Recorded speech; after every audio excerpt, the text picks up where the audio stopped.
Roll camera. ਤੁਸੀਂ ਦੇਖ ਸਕਦੇ ਹੋ ਕਿ ਅਸੀਂ ਉਸ ਜਗ੍ਹਾ ਤੇ ਪਹੁੰਚ ਚੁੱਕੇ ਹਾਂ ਜਿੱਥੇ ਕਿ ਟਰੈਕਟਰ ਟਰਾਲੀਆਂ ਲੈ ਕੇ ਲੋਕੀ ਰੋਸ ਪ੍ਰਦਰਸ਼ਨ ਦਾ ਹਿੱਸਾ ਤਾਂ ਬਣੇ ਹੋਏ ਆ, ਪਰ ਪੂਰੇ ਪੰਜਾਬ ਦੇ ਜਿਹੜੇ ਮਕੈਨਿਕ ਹੈ ਇਸ ਜਗ੍ਹਾ ਤੇ ਪਹੁੰਚੇ ਨੇ ਤਾਂ ਜੋ ਟਰੈਕਟਰ ਟਰਾਲੀਆਂ ਦੀ ਫ੍ਰੀ ਚ ਮਕੈਨਿਕ ਕਰਕੇ ਉਹ ਸੇਵਾ ਦਾ ਪਾਤਰ ਬਣ ਰਹੇ ਨੇ।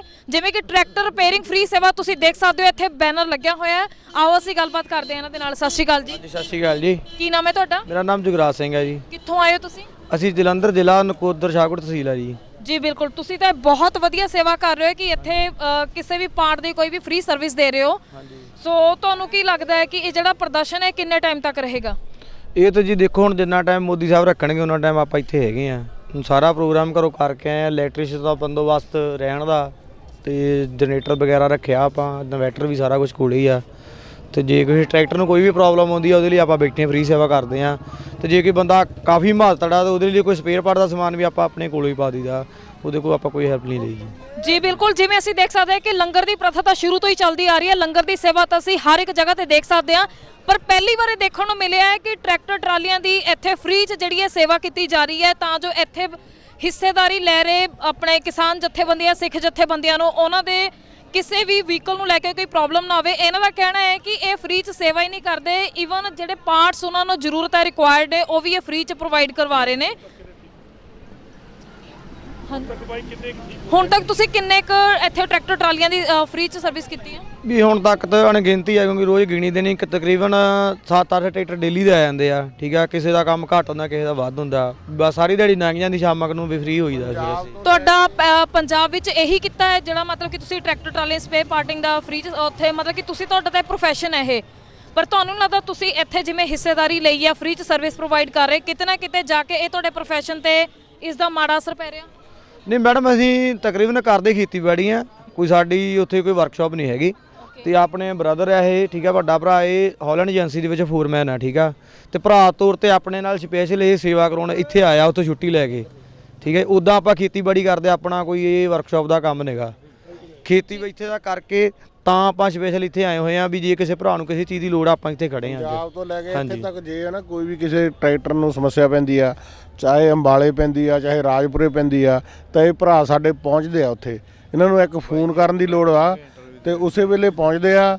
ਇਹਨਾਂ ਦਾ ਬਹੁਤ ਅਸੀਂ ਧੰਨਵਾਦ ਕਰਦੇ ਆ ਵੀ ਜਦੋਂ ਵੀ ਇਹਨਾਂ ਨੂੰ ਲੋੜ ਪੈਂਦੀ, ਚਾਹੇ ਰਾਤ ਹੋਵੇ ਚਾਹੇ ਦਿਨ ਹੋਵੇ, ਕੋਈ ਵੀ ਜਦੋਂ ਵੀ ਸਮੱਸਿਆ ਪੈਂਦੀ ਆ, ਇਹ ਸਾਡੇ ਭਾਜੀ ਹੁਣੀ ਆ ਫੋਰਮੈਨ, ਤੇ ਜਦੋਂ ਵੀ ਕਿਸੇ ਚੀਜ਼ ਦੀ ਵੀ ਲੋੜ ਪੈਂਦੀ ਆ ਤਾਂ ਅਸੀਂ ਇਹਨਾਂ ਨੂੰ ਫੋਨ ਕਰਦੇ ਆ। ਅਸੀਂ ਇਹਨਾਂ ਨੂੰ ਫੋਨ ਕਰਦੇ ਤਾਂ ਇਹ ਕਹਿੰਦੇ ਵੀ ਅਸੀਂ ਪਹੁੰਚ ਰਹੇ ਆ। ਇਹਨਾਂ ਦਾ ਬਹੁਤ ਬਹੁਤ ਧੰਨਵਾਦ ਵਾ ਵੀ ਜਿਹੜੇ ਇੰਨੇ ਟਰੈਕਟਰਾਂ ਨੂੰ ਕਵਰ ਕਰਦੇ ਆ ਤੇ ਰਿਪੇਅਰ ਕਰਦੇ ਆ। 4 ਲੱਖ ਰੁਪਏ ਇਹਨਾਂ ਦਾ ਖਰਚਾ, ਹਾਂਜੀ 4-5 ਲੱਖ ਰੁਪਏ ਕੋਲੋਂ ਖਰਚ ਚੁੱਕੇ ਆ। ਇਹਨਾਂ ਦਾ ਬਹੁਤ ਧੰਨਵਾਦ ਆ, ਅਸੀਂ ਨਹੀਂ ਕਰ ਸਕਦੇ। ਦੇਖੋ ਤੁਸੀਂ ਇੱਥੇ ਚਾਰਜ ਲਾਏ ਹੋਏ ਨੇ ਇਹਨਾਂ ਨੇ, ਠੀਕ ਹੈ ਜੀ, ਬੈਟਰੀ ਮੋਬਾਈਲ ਚਾਰਜ ਲਾਓ ਆਪਦਾ, ਠੀਕ ਆ। ਹੁਣ ਤੱਕ ਇਹ 4 ਲੱਖ ਰੁਪਏ ਖਰਚ ਰਹੇ ਨੇ, ਠੀਕ ਹੈ। ਜਿਹੜੇ ਬੰਦੇ ਨੇ ਇਹ ਕੰਮ ਕੀਤਾ ਜੀ ਉਦੋਂ 1 ਕਿੱਲਾ ਜ਼ਮੀਨ ਦਾ ਜੀ, ਠੀਕ ਹੈ, ਠੀਕ ਹੈ। ਬਾਕੀ ਉਹ ਪੈੜੀ ਖੜਦਾ ਆਪਣੀ ਜ਼ਮੀਨ ਤੇ ਜ਼ਬਤੀ ਤੇ।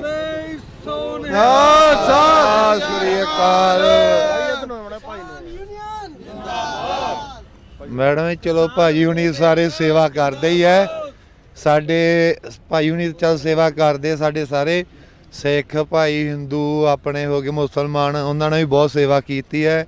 ਪਰ ਸਰਕਾਰ ਨੇ ਜੇ ਜੰਮੂ 'ਚ ਬਣਾਇਆ ਕਾਨੂੰਨ, ਕਹਿੰਦੇ ਜੀ ਇਹ ਤੁਹਾਡੀ ਸਮਝ ਤੋਂ ਬਾਹਰ ਆ, ਤੁਹਾਨੂੰ ਸਮਝਾਵਾਂਗੇ, ਠੀਕ ਹੈ। ਫਿਰ ਉਹ ਦਿੱਲੀ 'ਚ ਹੋਇਆ ਮੁਸਲਮਾਨਾਂ ਦਾ, ਕਹਿੰਦੇ ਉਹ ਤੁਹਾਨੂੰ ਨਹੀਂ ਤੇਰੀ ਸਮਝ, ਅਸੀਂ ਤੁਹਾਨੂੰ ਸਮਝਾਵਾਂਗੇ। ਫਿਰ ਨੋਟਬੰਦੀ ਹੋਈ, ਉਰੋਂ ਦੁਨੀਆ ਨੂੰ ਕਿਹਾ ਜੀ ਤੁਹਾਨੂੰ ਅਸੀਂ ਸਮਝਾਵਾਂਗੇ, ਠੀਕ ਹੈ ਜੀ। ਹੁਣ ਅੱਜ ਆ ਸਾਡੇ ਨਾਲ ਹੋਇਆ, ਅਸੀਂ ਤੁਹਾਨੂੰ ਸਮਝਾਉਂਦੇ ਆ। ਇੰਨੀ ਸਾਰੀ ਦੁਨੀਆ ਕੌਂਲੀ ਹੈ, ਇਕੱਲੇ ਭਾਜਪਾ ਸਹੀ ਆ, ਉਹਨਾਂ ਨੂੰ ਸਮਝ ਆਉਂਦੀ, ਬਾਕੀਆਂ ਨੂੰ ਨਹੀਂ ਆਉਂਦੀ। ਬਾਕੀਆਂ ਨੂੰ ਕਾਹਤੋਂ ਨਹੀਂ ਸਮਝ ਆਉਂਦੀ?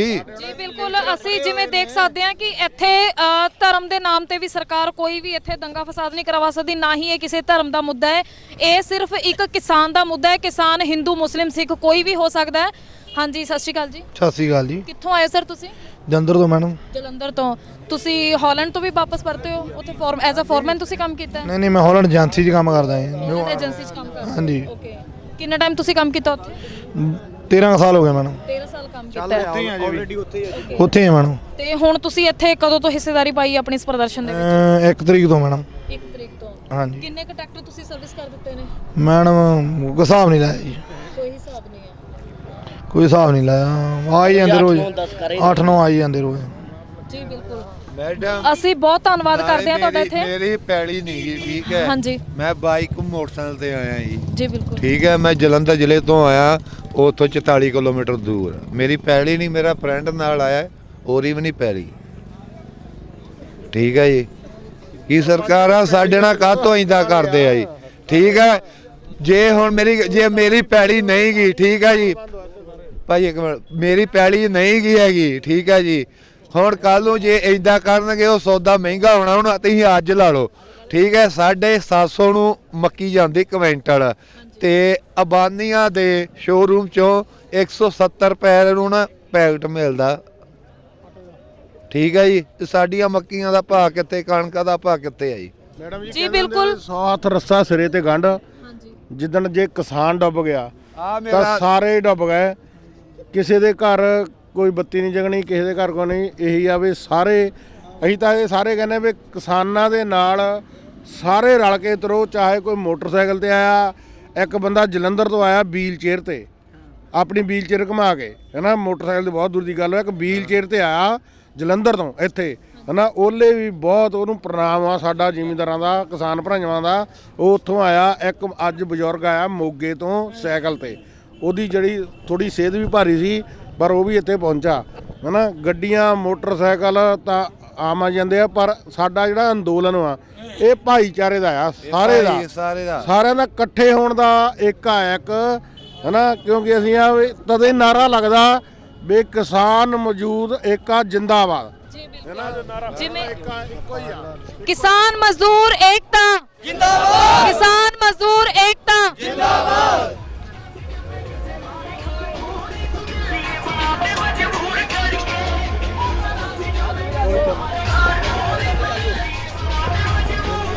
ਜਿਵੇਂ ਅਸੀਂ ਦੇਖ ਸਕਦੇ ਹਾਂ ਕਿ ਇੱਥੇ ਰਾਤ ਹੋ ਚੁੱਕੀ ਹੈ, ਪਰ ਫਿਰ ਵੀ ਜਿਹੜੇ ਕਿਸਾਨ ਹੈ ਨਾ ਉਹ ਥੱਕੇ ਨੇ, ਉਹਨਾਂ ਦਾ ਉਤਸ਼ਾਹ ਉਵੇਂ ਦਾ ਉਵੇਂ ਹੀ ਜਾਰੀ ਹੈ। ਉਹਨਾਂ ਦਾ ਕਹਿਣਾ ਹੈ ਕਿ ਜੇਕਰ ਸਰਕਾਰ ਇਹ ਕਾਨੂੰਨ ਜਿਹੜਾ ਉਹਨਾਂ ਨੇ ਕਾਲਾ ਕਾਨੂੰਨ ਬਣਾਇਆ ਉਹ ਵਾਪਸ ਨਹੀਂ ਲਵੇਗੀ ਤਾਂ ਇਹ ਪ੍ਰਦਰਸ਼ਨ ਐਵੇਂ ਹੀ ਲਗਾਤਾਰ ਜਾਰੀ ਰਹੇਗਾ। ਲੋਕ 6-6 ਮਹੀਨੇ ਦਾ ਸਾਲ-ਸਾਲ ਦਾ ਰਾਸ਼ਨ ਲੈ ਕੇ ਇੱਥੇ ਬੈਠੇ ਨੇ, ਤੇ ਉਹਨਾਂ ਦਾ ਕਹਿਣਾ ਹੈ ਕਿ ਉਹ ਵਾਪਸ ਜਾਂ ਤਾਂ ਕਾਨੂੰਨ ਰੱਦ ਕਰਵਾ ਕੇ ਜਾਣਗੇ ਜਾਂ ਫਿਰ ਸਰਕਾਰ ਐਵੇਂ ਦਾ ਕਾਨੂੰਨ ਬਣਾਵੇ ਜਿਹੜਾ ਕਿ ਕਿਸਾਨਾਂ ਦੇ ਹਿੱਤ ਵਿੱਚ ਹੋਵੇ। ਹਾਂਜੀ, ਤੁਸੀਂ ਦੇਖ ਸਕਦੇ ਹੋ ਇੱਥੇ ਕਿ ਕਿਵੇਂ ਸਰਦੀ ਹੈ ਔਰ ਕਿਸਾਨ ਜਿਹੜਾ ਇੱਥੇ ਰੋਸ ਪ੍ਰਦਰਸ਼ਨ ਕਰ ਰਹੇ ਨੇ ਉਹ ਕਿਵੇਂ ਇੱਥੇ ਸਰਵਾਈਵ ਕਰ ਰਹੇ ਨੇ। ਇੱਥੇ ਟੈਂਟ ਲਗਾ ਕੇ ਉਹ ਬੈਠੇ ਨੇ, ਠੰਡ ਦੇ ਬਾਵਜੂਦ ਵੀ ਫਿਰ ਵੀ ਉਹਨਾਂ ਦਾ ਰੋਸ ਪ੍ਰਦਰਸ਼ਨ ਜਾਰੀ ਰਹੇਗਾ। ਹਾਂਜੀ, ਸਤਿ ਸ਼੍ਰੀ ਅਕਾਲ ਜੀ। ਸਤਿ ਸ਼੍ਰੀ ਅਕਾਲ ਜੀ। ਕੀ ਨਾਮ ਹੈ ਤੁਹਾਡਾ? ਸੇਵਾ ਸਿੰਘ ਜੀ। ਸੇਵਾ ਸਿੰਘ ਜੀ, ਸਤਿ ਸ਼੍ਰੀ ਅਕਾਲ ਜੀ। ਕੀ ਨਾਮ ਹੈ ਤੁਹਾਡਾ? ਬਲਵੰਤ ਸਿੰਘ ਸੰਧੂ। ਤੁਹਾਨੂੰ ਕਿੰਨਾ ਟਾਈਮ ਹੋ ਗਿਆ ਇੱਥੇ ਰਹਿੰਦਿਆਂ ਨੂੰ? ਸਾਨੂੰ ਤਕਰੀਬਨ ਹੋ ਗਈ 4 ਦਿਨ ਹੋ ਗਏ। 4 ਦਿਨ ਹੋ ਗਏ। ਹਾਂਜੀ। ਤੇ ਤੁਹਾਨੂੰ ਲੱਗਦਾ ਨਹੀਂ ਕਿ ਜਿਵੇਂ ਆ ਠੰਡ ਵੀ ਪੈ ਰਹੀ ਆ, ਉੱਤੋਂ ਤੁਸੀਂ ਆ ਇੱਕ ਸਿਰਫ ਟੈਂਟ ਜਿਹਾ ਲਗਾ ਕੇ ਇੱਥੇ ਬੈਠੇ ਹੋ, ਕਿ ਠੰਡ ਦਾ ਅਸਰ ਹੋ ਸਕਦਾ ਹੈ, ਤੁਹਾਨੂੰ ਠੰਡ ਲੱਗ ਸਕਦੀ ਹੈ, ਨਮੂਨੀਆ ਹੋ ਸਕਦਾ, ਬਿਮਾਰ ਹੋ ਸਕਦੇ ਹੋ ਤੁਸੀਂ? ਤਾਂ ਹੋ ਤਾਂ ਸਕਦਾ ਹੀ ਸਭ ਕੁਝ।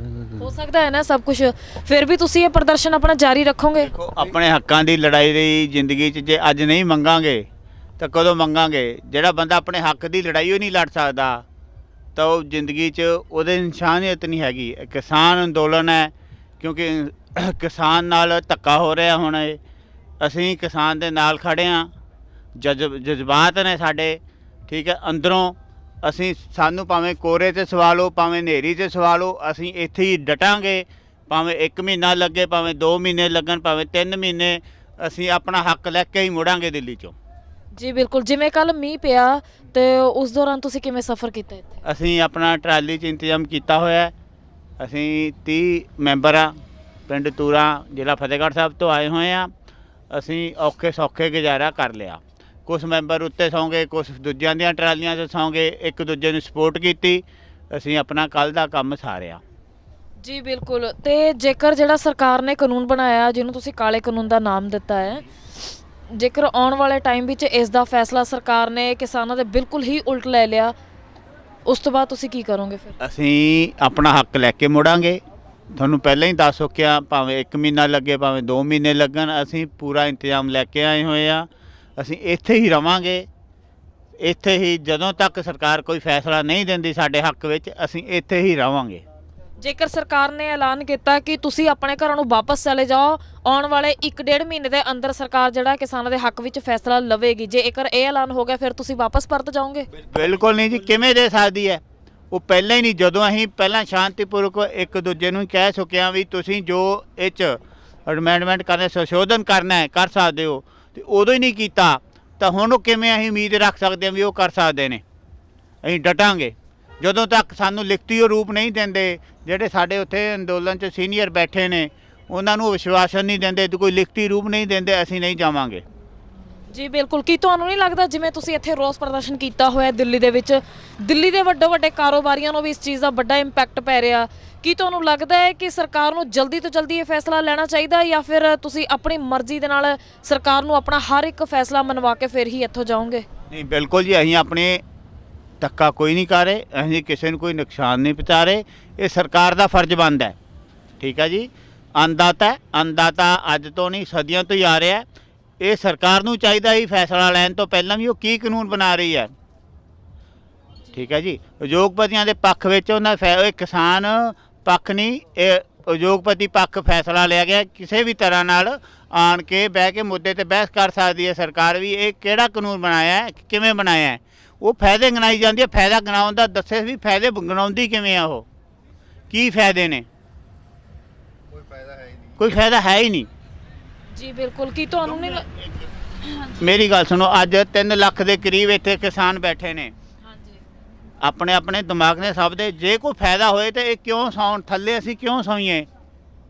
ਅਸੀਂ ਘਰਾਂ ਤੋਂ ਛੱਡ ਕੇ, ਸਾਨੂੰ ਵੀ ਚਾਹ ਨਹੀਂ, ਸਾਡੇ ਪਰਿਵਾਰ ਨੇ ਪਿੱਛੇ, ਅਸੀਂ ਛੱਡ ਕੇ ਆਉਣ ਦਾ ਕੋਈ ਮਤਲਬ ਨਹੀਂ ਹੈਗਾ ਵੀ 3 ਲੱਖ ਲੋਕ ਇੱਥੇ ਬੈਠੇ ਆ।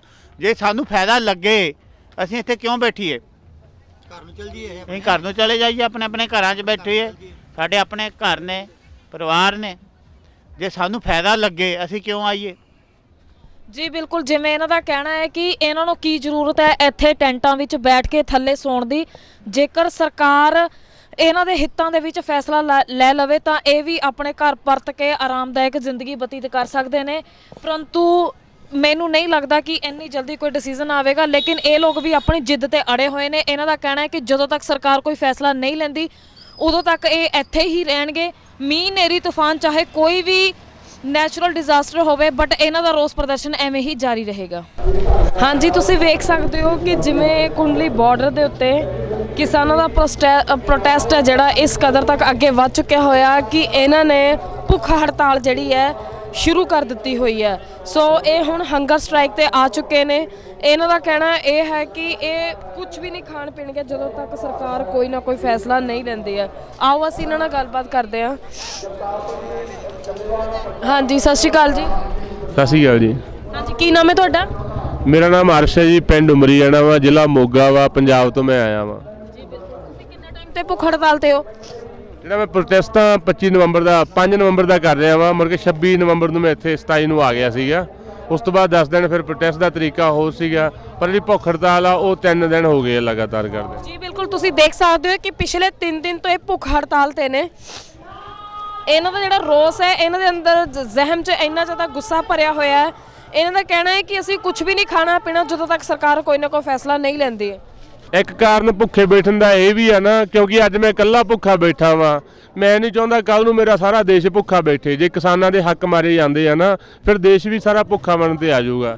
ਇਹੀ ਸਰਕਾਰ ਨੂੰ ਸੰਦੇਸ਼ ਹੀ ਦੇਣਾ ਚਾਹੁੰਦੇ ਆ। ਅਸੀਂ ਵੀ ਇਸੇ ਦੇਸ਼ ਦੇ ਨਾਗਰਿਕ ਆ, ਸਾਡੇ ਨਾਲ ਸਰਕਾਰ ਖੜੀ, ਅਸੀਂ ਉਹਨਾਂ ਦੇ ਨਾਲ ਆ।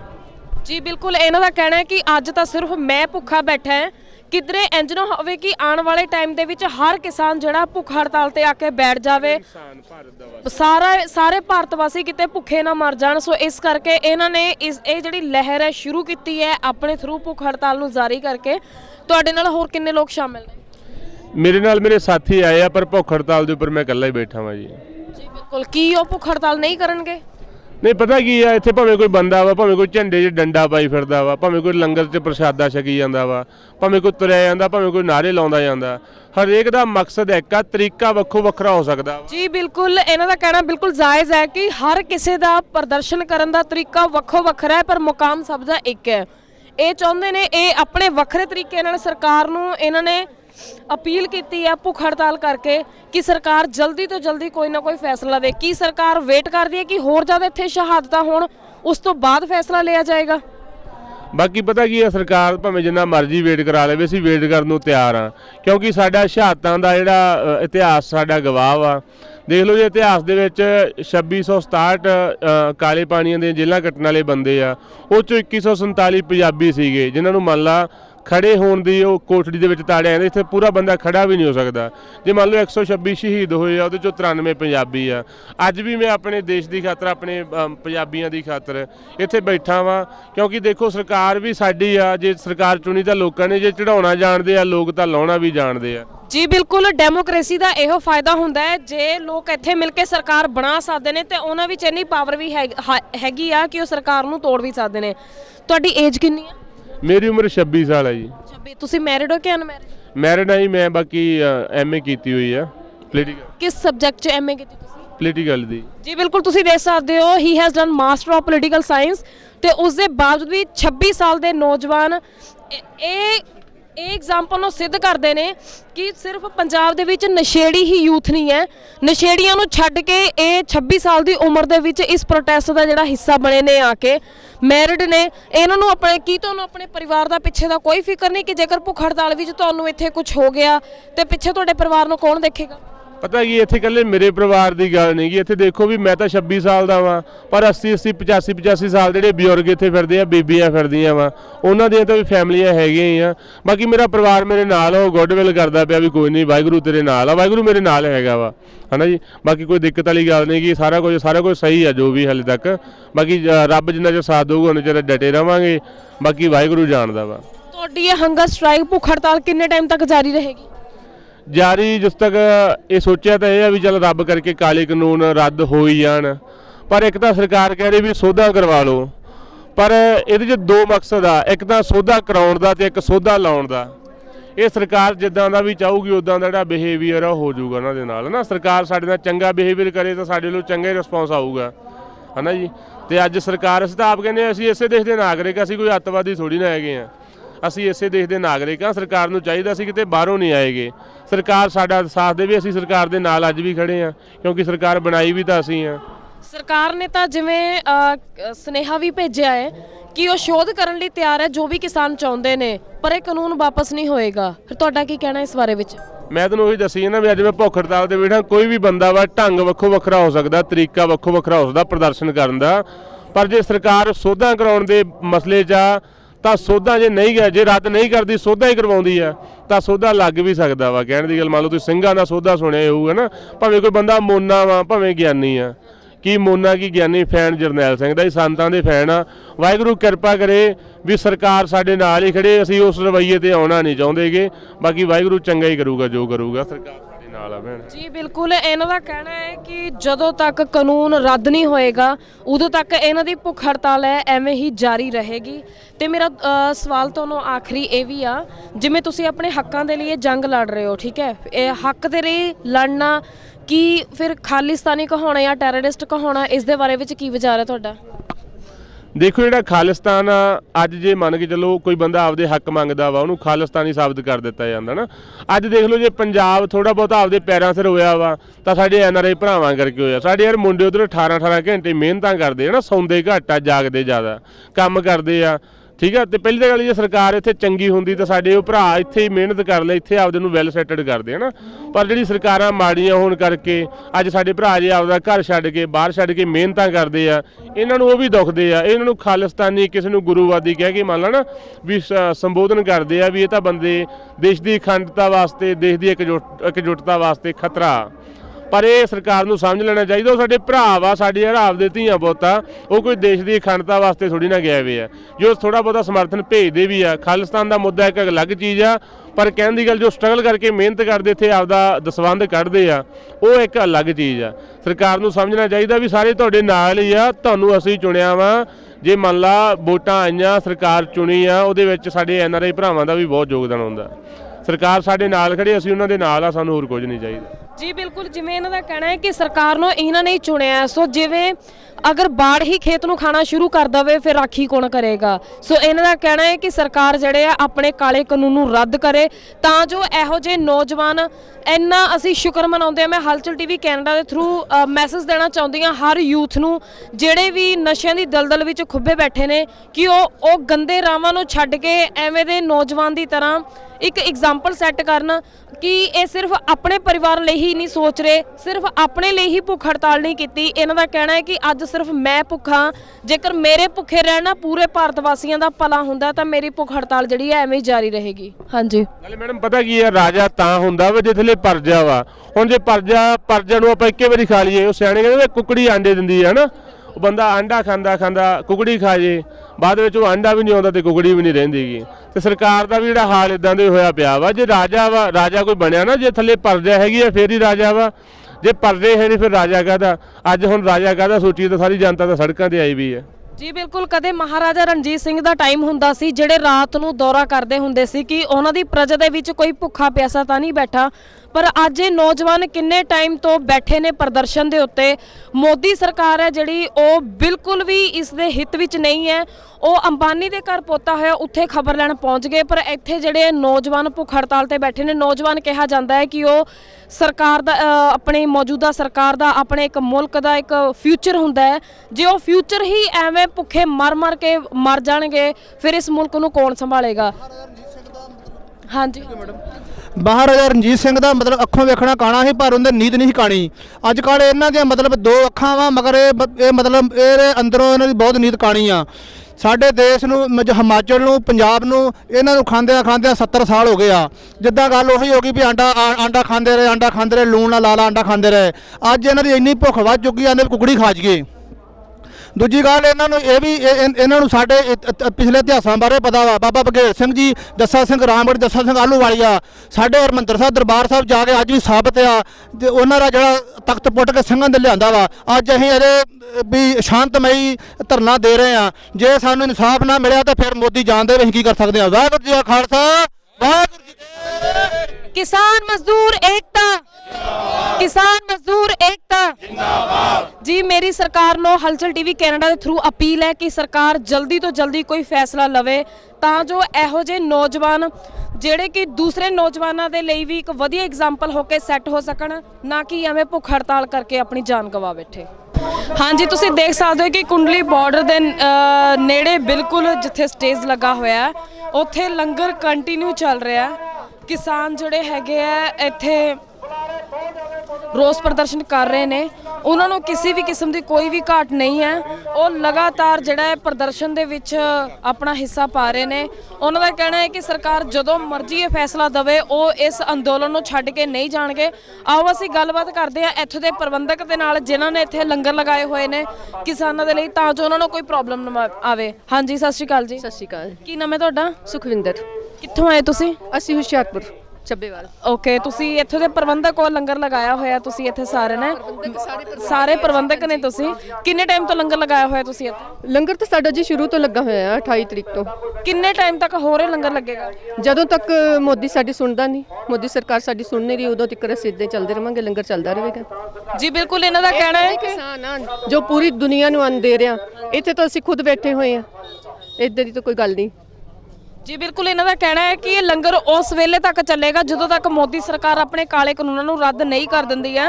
ਸੋ ਇਹਨਾਂ ਦਾ ਕਹਿਣਾ ਹੈ ਕਿ ਅੰਨਦਾਤਾ ਕਦੇ ਵੀ ਭੁੱਖਾ ਨਹੀਂ ਮਰ ਸਕਦਾ। ਮੋਦੀ ਸਰਕਾਰ ਜਿਵੇਂ ਮਰਜ਼ੀ ਦੇ ਹੱਥ ਕੰਡੇ ਅਪਣਾ ਲਵੇ, ਅੰਨਦਾਤਾ ਸਿਰਫ ਆਪਣੇ ਘਰ ਦੇ ਲਈ ਨਹੀਂ, ਬਾਕੀ ਸਾਰੇ ਭੁੱਖੇ ਲੋਕਾਂ ਲਈ ਵੀ ਇੱਥੇ ਲੰਗਰ ਵਰਤਾਇਆ ਜਾ ਰਿਹਾ ਹੈ। ਇਹ ਸਿਰਫ ਇੱਕ ਅੰਨਦਾਤਾ ਦੀ ਹੀ ਕਾਰਗੁਜ਼ਾਰੀ ਹੈ। ਸੋ ਤੁਹਾਨੂੰ ਕੀ ਲੱਗਦਾ ਹੈ ਕਿ ਜਿਹੜਾ ਇਹ ਕਾਨੂੰਨ ਪਾਸ ਹੋਇਆ ਇਸ ਦੇ ਵਿੱਚ ਸਰਕਾਰ ਨੇ ਐਡਮਿਟ ਕੀਤਾ ਹੈ ਕਿ ਉਹ ਸ਼ੋਧ ਕਰ ਦੇਗੀ, ਪਰ ਕਾਨੂੰਨ ਜਿਹੜਾ ਬਿਲਕੁਲ ਵੀ ਰੱਦ ਨਹੀਂ ਹੋਏਗਾ। ਸੋ ਤੁਹਾਡਾ ਇਸ ਬਾਰੇ ਵਿੱਚ ਕੀ ਖਿਆਲ ਹੈ? ਤੇ ਉਹਨਾਂ ਨੂੰ ਅਗਰ ਉਹ ਸ਼ੋਧ ਕਰਨ ਨੂੰ ਕਹਿ ਰਹੇ ਤੇ ਉਹਨਾਂ ਨੂੰ ਵਾਪਸ ਲੈਣ 'ਚ ਕੀ ਪ੍ਰੋਬਲਮ ਆ? ਅਗਰ ਤਾਂ ਇੰਨੀ ਗੱਲ ਹੈਗੀ ਉਹ ਸ਼ੋਧ ਕਰ ਦੇਣਗੇ। ਅਸੀਂ ਕਹਿ ਰਹੇ ਕਾਨੂੰਨ ਵਾਪਸ ਲੈ ਲਓ। ਕਾਨੂੰਨ ਆਇਆ ਕਿਹਨਾਂ ਵਾਸਤੇ ਆ? ਕਿਸਾਨਾਂ ਵਾਸਤੇ, ਲੋਕਾਂ ਵਾਸਤੇ ਆਇਆ। ਇਹ ਲੋਕਤੰਤਰ ਆ। ਅਗਰ ਲੋਕਾਂ ਨੂੰ ਕੋਈ ਚੀਜ਼ ਮਨਜ਼ੂਰ ਨਹੀਂ ਹੈਗੀ ਤਾਂ ਉਹਨਾਂ ਨੂੰ ਉਹ ਚੀਜ਼ ਵਾਪਸ ਲੈ ਲੈਣੀ ਚਾਹੀਦੀ ਆ।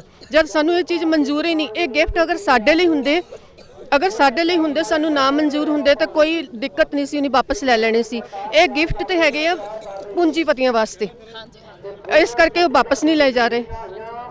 ਕਿਉਂਕਿ ਇਹ ਲੋਕਤੰਤਰ ਹੈ, ਲੋਕਤੰਤਰ 'ਚ ਤਾਂ ਲੋਕਾਂ ਦੀ ਗੱਲ ਸੁਣਨੀ ਚਾਹੀਦੀ ਹੈ ਕਿ ਉਹਨਾਂ ਨੂੰ ਸਿਰਫ 2 ਬੰਦਿਆਂ ਨੇ ਨਹੀਂ ਬਣਾਇਆ ਹੋਇਆ, ਉਹਨਾਂ ਨੂੰ ਪੂਰੀ ਜਨਤਾ ਨੇ ਬਣਾਇਆ ਹੋਇਆ ਆ।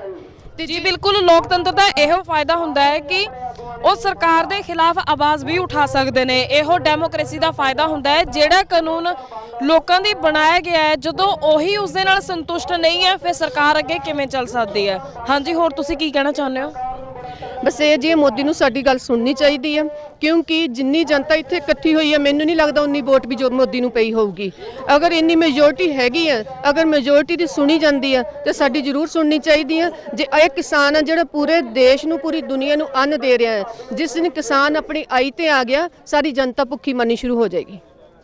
ਜੀ ਬਿਲਕੁਲ, ਇਹਨਾਂ ਦਾ ਕਹਿਣਾ ਹੈ ਕਿ ਕੇਵਲ ਘੱਟ ਵੋਟਾਂ ਦੇ ਨਾਲ ਹੀ ਨਹੀਂ ਮੋਦੀ ਜਿੱਤਿਆ, ਜਿੰਨਾ ਲੋਕਾਂ ਦਾ ਇੱਥੇ ਰੋਸ ਪ੍ਰਦਰਸ਼ਨ ਚੱਲ ਰਿਹਾ, ਜਿੰਨੇ ਲੋਕ ਇੱਥੇ ਅੰਦੋਲਨ ਦੇ ਵਿੱਚ ਸ਼ਾਮਿਲ ਨੇ, ਸ਼ਾਇਦ ਉਸ ਤੋਂ ਕਿਤੇ ਜ਼ਿਆਦਾ ਵੋਟਾਂ ਮੋਦੀ ਸਰਕਾਰ ਨੇ ਝੂਠ ਬੋਲ ਕੇ ਜਾਂ ਕੋਈ ਹੇਰਾਫੇਰੀ 420 ਕਰਕੇ ਹਾਸਲ ਕੀਤੀਆਂ ਨੇ। ਇਹਨਾਂ ਦਾ ਕਹਿਣਾ ਹੈ ਕਿ ਜੇਕਰ ਅੰਨਦਾਤਾ ਹੀ ਭੁੱਖਾ ਰਹੇਗਾ, ਫਿਰ ਇਹ ਸਰਕਾਰ ਕਦੇ ਵੀ ਨਹੀਂ ਚੱਲ ਸਕਦੀ ਤੇ ਨਾ ਹੀ ਇਸ ਦੇਸ਼ ਦਾ ਕਦੇ ਕੁਝ ਹੋ ਸਕਦਾ ਹੈ। ਇੱਕ ਤੇ ਜੀ ਕਿਸਾਨਾਂ ਦੀ ਇਹ ਖਾਸੀਅਤ ਹੈਗੀ ਆ, ਉਹ ਜਿੱਥੇ ਇੱਕ ਵਾਰੀ ਇਕੱਠੇ ਹੋ ਜਾਂਦੇ ਨੇ, ਜਿੱਥੇ ਡੇਰੇ ਲਾ ਲੈਂਦੇ, ਉੱਥੇ ਆਪਣੇ ਨਿਸ਼ਾਨ ਛੱਡ ਕੇ ਜਾਂਦੇ ਆ। ਇਹ ਨਹੀਂ ਹੈਗਾ ਵੀ ਅੱਜ ਅਸੀਂ ਚਲੇ ਗਏ ਤੇ ਇੱਥੇ ਸਾਨੂੰ ਕੋਈ ਯਾਦ ਨਹੀਂ ਕਰੇਗਾ। ਹੋ ਸਕਦਾ ਆਉਣ ਵਾਲੀ ਸਰਕਾਰ ਹੀ ਬਦਲ ਜਾਵੇ ਜੇ ਇਹੋ ਜਿਹੇ ਕੰਮ ਹੋਏ ਤਾਂ। ਜੀ ਬਿਲਕੁਲ, ਆਉਣ ਵਾਲੇ ਟਾਈਮ 'ਚ ਸਰਕਾਰ ਬਦਲ ਸਕਦੀ ਹੈ। ਹੋ ਸਕਦਾ ਨਵੀਂ ਸਰਕਾਰ ਬਣਨ ਦੇ ਨਾਲ ਕਾਨੂੰਨ ਜਿਹੜੇ ਆ ਵਧੀਆ ਪਾਸ ਹੋਣ, ਜਿਹੜੇ ਕਿ ਬਿਲਕੁਲ ਕਿਸਾਨਾਂ ਦੇ ਹਿੱਤਾਂ ਵਿੱਚ ਹੋਣ। ਪਰ ਇਹ ਜਿਹੜੇ ਕਿਸਾਨ ਹੈ ਉਸ ਟਾਈਮ ਤੱਕ ਦਾ ਲੰਮਾ ਇੰਤਜ਼ਾਰ ਨਹੀਂ ਕਰ ਸਕਦੇ, ਕਿਉਂਕਿ ਹਰ ਕੋਈ ਆਪਣਾ ਘਰ-ਬਾਰ ਛੱਡ ਕੇ ਇਸ ਪ੍ਰਦਰਸ਼ਨ ਦਾ ਹਿੱਸਾ ਬਣਿਆ ਹੋਇਆ ਹੈ। ਲੰਗਰ ਚੱਲ ਰਹੇ ਨੇ, ਹਰ ਇੱਕ ਸੁਵਿਧਾ ਇੱਥੇ ਉਪਲਬਧ ਹੈ, ਪਰ ਫਿਰ ਵੀ ਕਿਤੇ ਨਾ ਕਿਤੇ ਜਾ ਕੇ ਇਹਨਾਂ ਦੇ ਜ਼ਿਹਨ ਦੇ ਵਿੱਚ ਇਹ ਗੱਲ ਅੜਕੀ ਹੋਈ ਹੈ ਕਿ ਸਰਕਾਰ ਜੇਕਰ ਫੈਸਲਾ ਤੇ ਲੈਣਾ ਹੀ ਹੈ ਤੇ ਕਿਉਂ ਨਾ ਜਲਦੀ ਫੈਸਲਾ ਲੈ ਲਵੇ ਤਾਂ ਜ਼ਿਆਦਾ ਵਧੀਆ ਹੋਏਗਾ। ਬਿਲਕੁਲ ਜੀ ਬਿਲਕੁਲ, ਅਸੀਂ ਵੀ ਇਹੀ ਕਰ ਰਹੇ ਹਾਂ। ਅਸੀਂ ਤਾਂ ਸਾਰੇ ਰਲ ਕੇ ਇਹੀ ਕਰ ਰਹੇ ਹਾਂ ਵੀ ਜਿਹੜੇ ਸਾਡੇ ਹੱਕ ਆ ਸਾਨੂੰ ਦਿੱਤੇ ਜਾਣ। ਤੇ ਬਾਕੀ ਸਾਡੇ ਪ੍ਰਧਾਨ ਸਾਹਿਬ ਬੋਲਣਗੇ। ਹਾਂਜੀ, ਸਤਿ ਸ਼੍ਰੀ ਅਕਾਲ। ਸਤਿ ਸ਼੍ਰੀ ਅਕਾਲ ਜੀ। ਕੀ ਨਾਮ ਹੈ ਤੁਹਾਡਾ? शिवरंजन सिंह रोमी, सरपंच अब्याल जी। जी ਕੀ ਕਹਿਣਾ ਚਾਹੁੰਦੇ ਹੋ ਤੁਸੀਂ? बस जी, जो वो कहते हैं ना कि दिल भी एक जिद पे अड़ा है किसी बच्चे की तरह, या तो सब कुछ ही हमें चाहिए या कुछ भी नहीं। ਜਿਹੜੇ ਕਾਲੇ ਕਾਨੂੰਨ ਸਾਡੇ ਤੇ ਲਈ ਬਣਾਏ ਆ, ਪਹਿਲੀ ਤਾਂ ਗੱਲ ਆ ਬਣਾਏ ਕਿਹਨਾਂ ਲਈ ਆ, ਕਿਹਨੂੰ ਪੁੱਛਿਆ? ਅਗਰ ਇਹਨਾਂ ਨੇ ਕੁਛ ਇਦਾਂ ਦਾ, ਅਸੀਂ ਘਰ 'ਚ 4 ਮੈਂਬਰ ਆ, ਦਾਲ ਵੀ ਬਣਾਉਣੀ ਆ, ਹਰ ਇੱਕ ਨੂੰ ਪੁੱਛਣਾ ਪੈਂਦਾ ਵੀ ਤੁਸੀਂ ਆ ਮਸਰ ਦੀ ਦਾਲ ਖਾ ਲਓਗੇ? ਇਹ ਪੂਰੀ ਕੰਟਰੀ, ਜੋ ਪੂਰਾ ਸਾਡਾ ਮੁਲਕ ਇੱਕ ਐਗਰੇਰੀਅਨ ਆ, ਖੇਤੀ ਪ੍ਰਧਾਨ ਦੇਸ਼ ਆ, ਉਹਨੂੰ ਇਹਨਾਂ ਨੇ ਕਿਸੇ ਨੂੰ ਨਹੀਂ ਪੁੱਛਿਆ। ਓਨਲੀ ਦੈਟ ਬਿਕੋਜ਼ ਆਫ ਇਹਨਾਂ ਨੂੰ ਲੱਗ ਰਿਹਾ ਸਾਡੀ ਮੈਜੋਰਟੀ ਆ ਔਰ ਸਾਨੂੰ ਕਿਸੇ ਨੇ ਰੋਕਣਾ ਨਹੀਂ ਹੈਗਾ। ਪਰ ਜਿਸਲੇ ਇਹ ਕਾਨੂੰਨ ਸਾਡੇ ਤਾਈਂ ਆਵਾਜ਼ ਆਈ ਆ ਵੀ ਇਹ ਕਾਲੇ ਕਾਨੂੰਨ ਆ, ਅਸੀਂ ਆਪਣੀ ਮਰਜ਼ੀ ਨਾਲ ਖੇਤੀ ਨਹੀਂ ਕਰ ਸਕਦੇ, ਸਾਡੇ ਦੇ ਉੱਤੇ ਇਹ ਕਾਨੂੰਨ ਥੋਪੇ ਜਾ ਰਹੇ ਆ ਕਿ ਸਾਡੀ ਜੋ MSP ਆ ਉਹ ਸਾਨੂੰ ਕਿਤੇ ਨਹੀਂ ਮਿਲ ਰਹੀ। ਅੱਜ ਅਸੀਂ ਖੁਦ ਆਪਣੇ ਖਾਣੇ ਦੇ ਲਈ ਸਾਡੀ ਗਾਜਰ, ਮੂਲੀ, ਗੋਭੀ, ਮਟਰ ਸਾਡੇ ਪਿੰਡ ਤੇ ਬਹੁਤ ਹੁੰਦੇ ਆ, ਅਸੀਂ ਲੈ ਕੇ ਆਏ ਆ, ਉੱਥੇ ਕੋਈ ਰੇਟ ਨਹੀਂ ਮਿਲ ਰਿਹਾ। ਇੱਥੇ ਆਣ ਕੇ ਜਿਹੜੇ ਪੁੱਛ ਰਹੇ ਆ, ਸਾਡਾ ਉੱਥੇ 20 ਰੁਪਏ ਕਿਲੋ ਵਾਲਾ ਮਟਰ ਇੱਥੇ 100 ਰੁਪਏ ਕਿਲੋ ਮਿਲ ਰਿਹਾ। ਇਟ ਮੀਨਸ ਕਿਸਾਨ ਲੁੱਟ ਹੋ ਰਿਹਾ। ਕੌਣ ਲੁੱਟ ਹੋ ਰਿਹਾ ਆ? ਇਹਨਾਂ ਨੇ ਹੁਣ ਮਿਲ ਕੇ ਟੀਮ ਬਣਾ ਲਈ ਆ, ਬਾਨੀ ਡਾਨੀ ਜੀ ਨੇ, ਭਈ ਅਸੀਂ ਜੀ ਅਸੀਂ ਖਰੀਦਾਂਗੇ ਤੇ ਅਸੀਂ ਇਹਨੂੰ ਇਕੱਠਾ ਕਰਾਂਗੇ ਤੇ ਬਾਅਦ ਵਿੱਚ ਜੇ ਅਗਰ ਕੱਲ੍ਹ ਨੂੰ ਮੈਨੂੰ ਕਣਕ ਦੀ ਵੀ ਜ਼ਰੂਰਤ ਪੈਂਦੀ ਆ, ਮੈਂ ਮੰਗਾਂ ਜਾਂ 10 ਰੁਪਏ ਕਿਲੋ ਖਰੀਦੀ ਕਣਕ 100 ਰੁਪਏ ਨੂੰ ਮਿਲੇਗੀ, ਤੇ ਇਹ ਕਾਨੂੰਨ ਤੇ ਨਹੀਂ ਚੱਲਣਗੇ। ਜੀ ਬਿਲਕੁਲ, ਕਿਸਾਨਾਂ ਦਾ ਕਦੇ ਵੱਟ ਤੇ ਬੰਨੇ ਦਾ ਰੌਲਾ ਹੁੰਦਾ ਸੀ, ਉਦੋਂ ਵੀ ਮਤਲਬ ਕਿ ਪੂਰੀ ਜੰਗ ਦਾ ਰੂਪ ਧਾਰਨ ਕਰ ਲੈਂਦੀ ਸੀ ਉਹ ਲਹਿਰ। ਪਰ ਅੱਜ ਦੇ ਟਾਈਮ ਵਿੱਚ ਦੇਖਿਆ ਜਾ ਸਕਦਾ ਹੈ ਕਿ ਪੂਰੀ ਵਿਰਾਸਤ ਦੇ ਉੱਤੇ ਹੀ ਖਤਰੇ ਦੇ ਜਿਹੜੇ ਬਾਦਲ ਹੈ ਮੰਡਰਾ ਰਹੇ ਨੇ। ਸੋ ਕਿਸਾਨਾਂ ਦੀ ਵੀ ਜਿੱਦ ਹੈ ਕਿ ਉਹ ਆਪਣੀ ਜਿੱਦ ਤੇ ਅੜੇ ਹੋਏ ਨੇ, ਜਾਂ ਤਾਂ ਕਾਨੂੰਨ ਜਿਹੜੇ ਆ ਉਹ ਰੱਦ ਹੋਣਗੇ ਜਾਂ ਤਾਂ ਮੋਦੀ ਸਰਕਾਰ ਉਹਨਾਂ ਦੇ ਹੱਕ ਵਿੱਚ ਫੈਸਲਾ ਕਰੇਗੀ। ਮੈਂ ਹਲਚਲ TV ਜਸ਼ਨ, ਤੁਸੀਂ ਜੁੜੇ ਰਹੋ ਸਾਡੇ ਨਾਲ। ਅੱਗੇ ਤੁਹਾਨੂੰ ਹੋਰ ਲੋਕਾਂ ਦੇ ਨਾਲ ਰੂਬਰੂ ਕਰਵਾਉਣ ਜਾ ਰਹੇ ਹਾਂ ਜਿਹੜੇ ਕਿ ਇਸ ਪ੍ਰਦਰਸ਼ਨ ਦਾ ਹਿੱਸਾ ਬਣ ਰਹੇ ਨੇ। ਤੁਸੀਂ ਦੇਖ ਸਕਦੇ ਹੋ ਕਿ ਇੱਥੋਂ ਸਿਰਫ 1 ਕਦਮ ਦੀ ਦੂਰੀ ਤੇ ਬੈਰੀਕੇਡਸ ਲੱਗੇ ਨੇ। ਬੈਰੀਕੇਡਸ ਦੀ ਦੂਸਰੀ ਪਾਸੇ ਹੈ ਜਿਹੜਾ ਪੈਰਾਮਿਲਟਰੀ ਫੋਰਸ ਹੈ ਤੇ ਇੱਧਰਲੇ ਪਾਸੇ ਗੁਰੂ ਦੀ ਲਾਡਲੀ ਫੌਜ ਨੇ ਪਹਿਰਾ ਦਿੱਤਾ ਹੋਇਆ। ਸੋ ਇਹਨਾਂ ਦਾ ਕਹਿਣਾ ਹੈ ਕਿ ਕੋਈ ਵੀ ਜੇਕਰ ਸਰਕਾਰ ਕੋਈ ਹਿਲਜੁਲ ਕਰਦੀ ਹੈ ਤਾਂ ਪਹਿਲਾਂ ਗੁਰੂ ਦੀ ਲਾਡਲੀ ਫੌਜ ਉਹਦਾ ਸਾਹਮਣਾ ਕਰੇਗੀ, ਉਸ ਤੋਂ ਬਾਅਦ ਬਾਕੀ ਕਿਸਾਨ ਜਥੇਬੰਦੀਆਂ ਉਸ ਨੂੰ ਫੇਸ ਕਰਨਗੀਆਂ। ਹਾਂਜੀ, ਸਤਿ ਸ਼੍ਰੀ ਅਕਾਲ ਜੀ। ਕੀ ਨਾਮ ਹੈ ਤੁਹਾਡਾ? ਅਮਰ ਕੌਰ। ਕਿੱਥੋਂ ਆਏ ਹੋ ਤੁਸੀਂ? ਅਸੀਂ ਮਾਛੀਵਾੜੇ ਤੋਂ ਨੰਬਰਟਲਾ। ਜੀ ਬਿਲਕੁਲ, ਕਿੰਨੇ ਟਾਈਮ ਤੋਂ ਤੁਸੀਂ ਇੱਥੇ ਰਹਿ ਰਹੇ ਹੋ? ਅਸੀਂ ਹਫਤਾ ਹੋ ਗਿਆ ਹਾਂਜੀ। ਤੁਹਾਨੂੰ ਕੀ ਲੱਗਦਾ ਹੈ ਕਿ ਅੱਗੇ ਸਰਕਾਰ ਕੀ ਕਰੇਗੀ? ਸ਼ੋਧ ਕਰੇਗੀ ਜਾਂ ਫਿਰ ਕਾਨੂੰਨ ਨੂੰ ਰੱਦ ਕਰ ਦੇਵੇਗੀ? ਦੇਖੋ ਤਾਂ ਵਹੀ ਆ, ਕੁਝ ਕਹਿ ਨਹੀਂ ਸਕਦੇ ਹਨ। ਹਾਂ, ਜੇ ਚੰਗੀ ਤਰ੍ਹਾਂ ਕਰ ਲਵੇ ਤਾਂ ਕਰ ਲਵੇ, ਕਰਾ ਕੇ ਜਾਵਾਂਗੇ। ਅਸੀਂ ਬੈਠੇ ਹਾਂ ਜਦ ਤੱਕ ਨਹੀਂ ਹੁੰਦਾ ਕੁਝ, ਇੱਥੇ ਬੈਠਾਂਗੇ। ਜੀ ਬਿਲਕੁਲ, ਇਹਨਾਂ ਦਾ ਕਹਿਣਾ ਹੈ ਕਿ ਇਹਨਾਂ ਨੂੰ ਫਿਲਹਾਲ ਕੋਈ ਵੀ ਆਈਡੀਆ ਨਹੀਂ ਹੈ ਕਿ ਅੱਗੇ ਕੀ ਹੋਊਗਾ, ਬਟ ਫਿਰ ਵੀ ਇਹ ਚਾਹੁੰਦੇ ਨੇ ਕਿ ਜੋ ਵੀ ਹੋਏਗਾ ਅਸੀਂ ਸਭ ਕੁਝ ਇੱਥੇ ਕਰਵਾ ਕੇ ਜਾਵਾਂਗੇ। ਹੋ ਸਕਦਾ ਹੈ ਬਿੱਲ ਕੈਂਸਲ ਹੋਵੇ ਜਾਂ ਨਾ ਹੋਵੇ, ਪਰ ਇਹਨਾਂ ਦਾ ਪ੍ਰਦਰਸ਼ਨ ਜਿਹੜਾ ਹੈ ਐਵੇਂ ਹੀ ਜਾਰੀ ਰਹੇਗਾ। ਹਾਂਜੀ, ਅਸੀਂ ਆਓ ਗੱਲਬਾਤ ਕਰਦੇ ਹਾਂ ਗੁਰੂ ਦੀ ਲਾਡਲੀ ਫੌਜ ਦੇ ਨਾਲ। ਹਾਂਜੀ, ਸਤਿ ਸ਼੍ਰੀ ਅਕਾਲ ਜੀ। ਵਾਹਿਗੁਰੂ ਜੀ ਕਾ ਖਾਲਸਾ, ਵਾਹਿਗੁਰੂ ਜੀ ਕੀ ਫਤਿਹ। ਹਾਂਜੀ, ਤੁਹਾਡਾ ਕੀ ਕਹਿਣਾ ਇਸ ਰੋਸ ਪ੍ਰਦਰਸ਼ਨ ਦੇ ਬਾਰੇ ਵਿੱਚ? ਵਾਹਿਗੁਰੂ ਜੀ ਕਾ ਖਾਲਸਾ, ਵਾਹਿਗੁਰੂ ਜੀ ਕੀ ਫਤਿਹ। ਮੈਂ ਹਿੰਦੁਸਤਾਨ ਵੀਰਾਂ ਨੂੰ ਬੇਨਤੀ ਕਰਾਂਗਾ ਕਿ ਆਪਾਂ ਹੁੰਮ ਹਮਾ ਕੇ ਪਹੁੰਚੀਏ। ਇਹ ਜਿਹੜਾ ਮੋਦੀ ਨੇ ਕੰਮ ਕੀਤਾ, ਸਾਡੀਆਂ ਜਾਇਦਾਦਾਂ, ਸਾਡੇ ਘਰ, ਖੁਦ ਮਾਲਕ ਸ੍ਰੀ ਗੁਰੂ ਅਰਜਨ ਦੇਵ ਪਾਤਸ਼ਾਹ ਨੇ ਸਾਨੂੰ ਬਖਸ਼ਿਆ ਸਾਰਾ ਕੁਝ, ਤੇ ਇਹ ਹੁੰਦਾ ਕੌਣ ਆ? ਸਾਡੀਆਂ ਜਾਇਦਾਦਾਂ ਦਾ ਵਿਦੇਸ਼ੀ ਬੰਦੇ ਜਿਹੜੇ ਬਾਹਰ ਬੈਠੇ ਨੇ। ਸਾਡਾ ਪਿਆਰੀ ਸਾਧ ਸੰਗਤ ਜੀ, ਸਾਡਾ ਜਿਹੜਾ ਦੇਸ਼ ਆ, ਸਾਨੂੰ ਖੁਦ ਲੱਗ ਰਿਹਾ ਕਿ ਅਸੀਂ ਆਜ਼ਾਦ ਨਹੀਂ ਜੇਗੇ। ਜੀ ਬਿਲਕੁਲ, ਅਸੀਂ ਆਜ਼ਾਦ ਨਹੀਂ ਜੇਗੇ। ਜੇ ਅਸੀਂ ਆਜ਼ਾਦ ਹੁੰਦੇ, ਸਾਡੀ ਦਿੱਲੀ, ਸਾਡੀ ਦਿੱਲੀ ਅਸੀਂ ਮੱਲੀ, ਜਦੋਂ ਮਰਜ਼ੀ ਮੱਲੀ, 19 ਵਾਰ ਮੱਲੀ। ਖਾਲਸੇ ਨੇ 19 ਵਾਰ ਮੱਲ ਕੇ ਝੰਡਾ ਚਲਾ ਕੇ ਦਇਆ ਤੇ ਧਰਮ ਨਾਲ ਰੱਖਿਆ। ਪਾਤਸ਼ਾਹ ਨੇ 3 ਪਿਆਰੇ ਮਾਰੇ ਗੜੀ ਦੇ ਵਿੱਚ, ਚਮਕੌਰ ਦੀ ਗੜੀ 'ਚ, ਤੇ ਮਹਾਰਾਜ ਜੀ ਉੱਥੋਂ ਨਿਕਲੇ ਨੇ, ਤਾੜੀ ਮਾਰ ਕੇ ਨਿਕਲੇ ਨੇ। ਧਰਮ ਤੇ ਦਇਆ ਖੁਦ ਪਾਤਸ਼ਾਹ ਨਾਲ ਲੈ ਕੇ ਗਿਆ। ਮਹਾਰਾਜ ਜੀ ਨੇ ਖੁਦ ਧਰਮ ਤੇ ਦਇਆ ਆਪਣੇ ਨਾਲ ਰੱਖੀ ਅੰਗ ਸੰਗ। 74 ਚੱਕਰ ਵਰਤੀ, 74 ਚੱਕਰ ਭੁਗਤੇ, ਸੁਜਾਮ ਭਮ ਸੁਭ ਸਰਬ ਦਾ ਸਰਬ ਜੁਗਤੇ, ਦੁਕਾਲੰਗ ਪ੍ਰਨਾਸੀ ਦੇ ਆਲੰਗ ਸਰੂਪੇ, ਸਦਾ ਅੰਗ ਸੰਗੇ ਆਪੰਗੰਗ ਬੇਬੂਤੇ। ਸਾਡੇ ਮਹਾਰਾਜ ਜੀ ਨੇ ਸਦਾ ਅੰਗ ਸੰਗ ਸਾਨੂੰ ਵੀ ਨਾਲ ਰੱਖਿਆ, ਅਤੇ ਸਾਡੇ ਨਾਲ ਵੀ ਅੰਗ ਸੰਗ ਰਹੇ ਨੇ। ਭਾਈ ਦਇਆ ਸੋ ਤੇ ਧਰਮ ਸੋ ਦਾ ਮੇਰੇ ਕਹਿਣ ਦਾ ਮਤਲਬ 19 ਵਾਰ ਜਿਹੜੀ ਦਿੱਲੀ ਮਿਲੀ, ਉਸ ਰਾਜੇ ਨੂੰ ਮੱਲ ਕੇ ਫਿਰ ਉਸ ਨੂੰ ਰਾਜ ਦੇ ਦਿੱਤਾ ਜੀ। ਉਹ ਰਾਜੇ ਨੂੰ ਰਾਜ ਮੱਲ ਕੇ ਉਸ ਨੂੰ ਫਿਰ ਰਾਜ ਦੇ ਦਿੱਤਾ ਜੀ। ਪਿਆਰੀ ਸਾਧ ਸੰਗਤ ਜੀ, ਇਹ ਜਿਹੜਾ ਕੰਮ ਹੈ, ਇਹ ਜਿਹੜਾ ਕੋਈ ਵੀ ਕੰਮ ਕਿਸਾਨਾਂ ਵਾਲਾ ਹੈ, ਇਹ ਕੋਈ ਸਾਡਾ ਇਕੱਲਿਆਂ ਦਾ ਨਹੀਂ, ਇਹ ਸਾਰੇ ਹਿੰਦੁਸਤਾਨ ਦਾ ਹੈ। ਮੈਂ ਖਾਸ ਕਰਕੇ ਹਰਿਆਣਾ, ਰਾਜਸਥਾਨ, MP, ਮਹਾਰਾਸ਼ਟਰ, ਕਰਨਾਟਕ, ਹਰਿਆਣਾ, ਯੂਪੀ, ਬਿਹਾਰ, ਬੰਗਾਲ, ਨੇਪਾਲ, ਗੁਜਰਾਤ, ਖਾਸ ਕਰਕੇ ਗੁਜਰਾਤ ਦੀ ਸਟੇਟ ਜਿਹੜੀ ਮੋਦੀ ਦੀ ਸਟੇਟ ਹੈ, ਉੱਥੋਂ ਦੀਆਂ ਸੰਗਤਾਂ ਮੇਰੇ ਕੋਲ ਆਈਆਂ ਤਾਂ ਉਹ ਉਸੇ ਟਾਈਮ ਇਸ਼ਨਾਨ ਕਰ ਰਹੇ ਸੀ। ਇਹ 7 ਤਰੀਕ ਦਾ ਬਚਨਿਆ ਜੀ, ਉਹ ਟਾਈਮ ਇਸ਼ਨਾਨ ਕਰਨਾ ਹੈ 3 ਵਜੇ ਦਾ ਤਕਰੀਬਨ ਬਚਨਿਆ ਤੜਕੇ ਦਾ। ਤੇ ਮੈਂ ਉਹਨਾਂ ਨੂੰ ਪੁੱਛ ਬੈਠਾ, ਮੈਂ ਕਿਹਾ ਵੀਰੇ ਪਾਸੇ ਹੋ। ਮੈਨੂੰ ਆਦੇ ਜੀ ਅਸੀਂ ਵੀ ਗੁਜਰਾਤ ਚੋਂ ਆਏ ਆ। ਮੈਂ ਜਦੋਂ ਉਹਨਾਂ ਵੱਲ ਵੇਖਿਆ, ਮੈਂ ਕਿਹਾ ਹਾਂਜੀ। ਕਹਿੰਦਾ ਅਸੀਂ ਵੀ ਗੁਜਰਾਤ ਤੋਂ ਆਏ ਆ। ਮੈਂ ਹੈਰਾਨ ਹੋ ਗਿਆ, ਮੈਂ ਕਾਹਦੇ ਵਾਸਤੇ ਆਏ? ਕਹਿੰਦੇ ਜੀ ਅਸੀਂ ਮੋਰਚੇ ਵਾਸਤੇ ਆਏ। ਮੇਰਾ ਮਨ ਬੜਾ ਖੁਸ਼ ਹੋਇਆ। ਤੇ ਪਿਆਰੀ ਸਾਧ ਸੰਗਤ ਜੀ, ਉਹਨਾਂ ਨੂੰ ਵੇਖ ਕੇ ਗੁਜਰਾਤ ਦੇ ਵਿੱਚੋਂ ਫੌਜਾਂ ਆ ਰਹੀਆਂ ਨੇ, ਤੇ ਹਿੰਦੁਸਤਾਨ ਦੇ ਵਿੱਚੋਂ ਕਿਉਂ ਨਹੀਂ ਆ ਰਹੀਆਂ? ਵਿਦੇਸ਼ੀ ਬੰਦੇ ਜਿਹੜੇ ਬਾਹਰ ਦੇ ਅਮਰੀਕਾ ਦੇ, ਕੈਨੇਡਾ ਦੇ, ਸਾਡੀਆਂ ਜਾਇਦਾਦਾਂ ਨੂੰ, ਸਾਡੀਆਂ ਜਾਇਦਾਦਾਂ ਦੇ ਵਿੱਚ ਜਿਹੜਾ ਜ਼ਹਿਰ ਰਲਾਉਂਦੇ ਨੇ, ਖਾਤਾਂ ਦੇ ਵਿੱਚ ਜ਼ਹਿਰ, ਰੇਹਾਂ ਦੇ ਵਿੱਚ ਜ਼ਹਿਰ, ਸਾਨੂੰ ਘੁੱਗੂ ਬਣਾ ਕੇ ਸਾਡੀਆਂ ਜਾਇਦਾਦਾਂ ਦੇ ਵਿੱਚ ਜ਼ਹਿਰ ਪਾ ਕੇ ਸਾਡੀਆਂ ਪਨੀਰੀਆਂ ਨੂੰ ਖਤਮ ਕਰਨਾ ਚਾਹੁੰਦੇ ਨੇ ਜੀ ਇਹ ਬੰਦੇ। ਪਰ ਸਾਡੇ ਪਾਤਸ਼ਾਹ ਨੇ ਇੰਨੀ ਕਿਰਪਾ ਕੀਤੀ ਹੈ ਪੰਜਾਬ ਤੇ ਕਿ ਇਹ ਇੰਨੇ ਹੀ ਵਧਣ ਫੁੱਲਣਗੇ, ਇਹਨਾਂ ਤੇ ਕੋਈ ਅਸਰ ਨਹੀਂ ਪੈਣਾ, ਭਾਵੇਂ ਵਿਦੇਸ਼ੀ ਜੋ ਮਰਜ਼ੀ ਕਰ ਲੈਣ। ਅੰਗਰੇਜ਼ 1947 ਦੇ ਵਿੱਚ ਜਿਹੜਾ ਕੰਮ ਕਰਕੇ ਗਏ ਸੀ, ਸਾਨੂੰ ਹੁਣ ਵੀ ਪਤਾ ਲੱਗਦਾ ਕਿ ਉਹ ਕੰਮ ਬੜਾ ਵਧਾਇਆ। ਹੁਣ 1920 ਦੇ ਵਿੱਚ ਜਿਹੜੇ ਦੇਸ਼ ਆਜ਼ਾਦ ਨਹੀਂ ਹੋਇਆ, ਦੇਸ਼ ਆਜ਼ਾਦ ਹੁੰਦਾ ਤੇ ਭੈਣ ਜੀ ਅਸੀਂ ਉੱਥੇ ਜਾ ਸਕਦੇ ਸੀ ਦਿੱਲੀ। ਇਹ ਹੁੰਦਾ ਕੌਣ ਹੈ ਸਾਨੂੰ ਰੋਕਣ ਵਾਲਾ? ਉੱਥੇ ਜਾ ਕੇ ਤਸਵੀਰ ਵਿਖਾਏ, ਬਾਘਾ ਬਾਰਡਰ ਬਣਾਈ ਖੜੇ ਨੇ ਇਹ ਬੰਦੇ, ਜਿਸ ਕੇ ਜਿਵੇਂ ਅਸੀਂ ਪਤਾ ਨਹੀਂ ਬਾਘਾ ਬਾਰਡਰ ਪਾਰ ਕਰਨਾ ਹੋਵੇ, ਜਿਵੇਂ ਪਤਾ ਨਹੀਂ ਅਸੀਂ ਕਿਸੇ ਲਦੇਨ ਦਾ ਜਿਵੇਂ ਗੱਲਬਾਤ ਹੈ, ਜਿਵੇਂ ਉੱਥੇ ਜਾਣਾ ਹੋਵੇ। ਪਿਆਰੀ ਸਾਧ ਸੰਗਤ ਜੀ, ਬਾਹਰ ਦੇ ਵਿਦੇਸ਼ੀ ਬੰਦੇ ਸਾਨੂੰ ਲੜਵਾ ਰਹੇ ਨੇ ਆਪਸ ਦੇ ਵਿੱਚ, ਇਹਨੂੰ ਕੁਛ ਨਹੀਂ ਪਤਾ ਲੱਗ ਰਿਹਾ। ਡਾਕਟਰ ਮਨਮੋਹਨ ਸਿੰਘ 10 ਸਾਲ ਰਾਜ ਕਰ ਗਿਆ ਜੀ। ਡਾਕਟਰ ਮਨਮੋਹਨ ਸਿੰਘ 10 ਸਾਲ ਰਾਜ ਕਰ ਗਿਆ। ਉਹ ਵੱਡਾ ਸਾਧੂ ਆ। ਕਿਉਂ ਸਾਧੂ ਆ?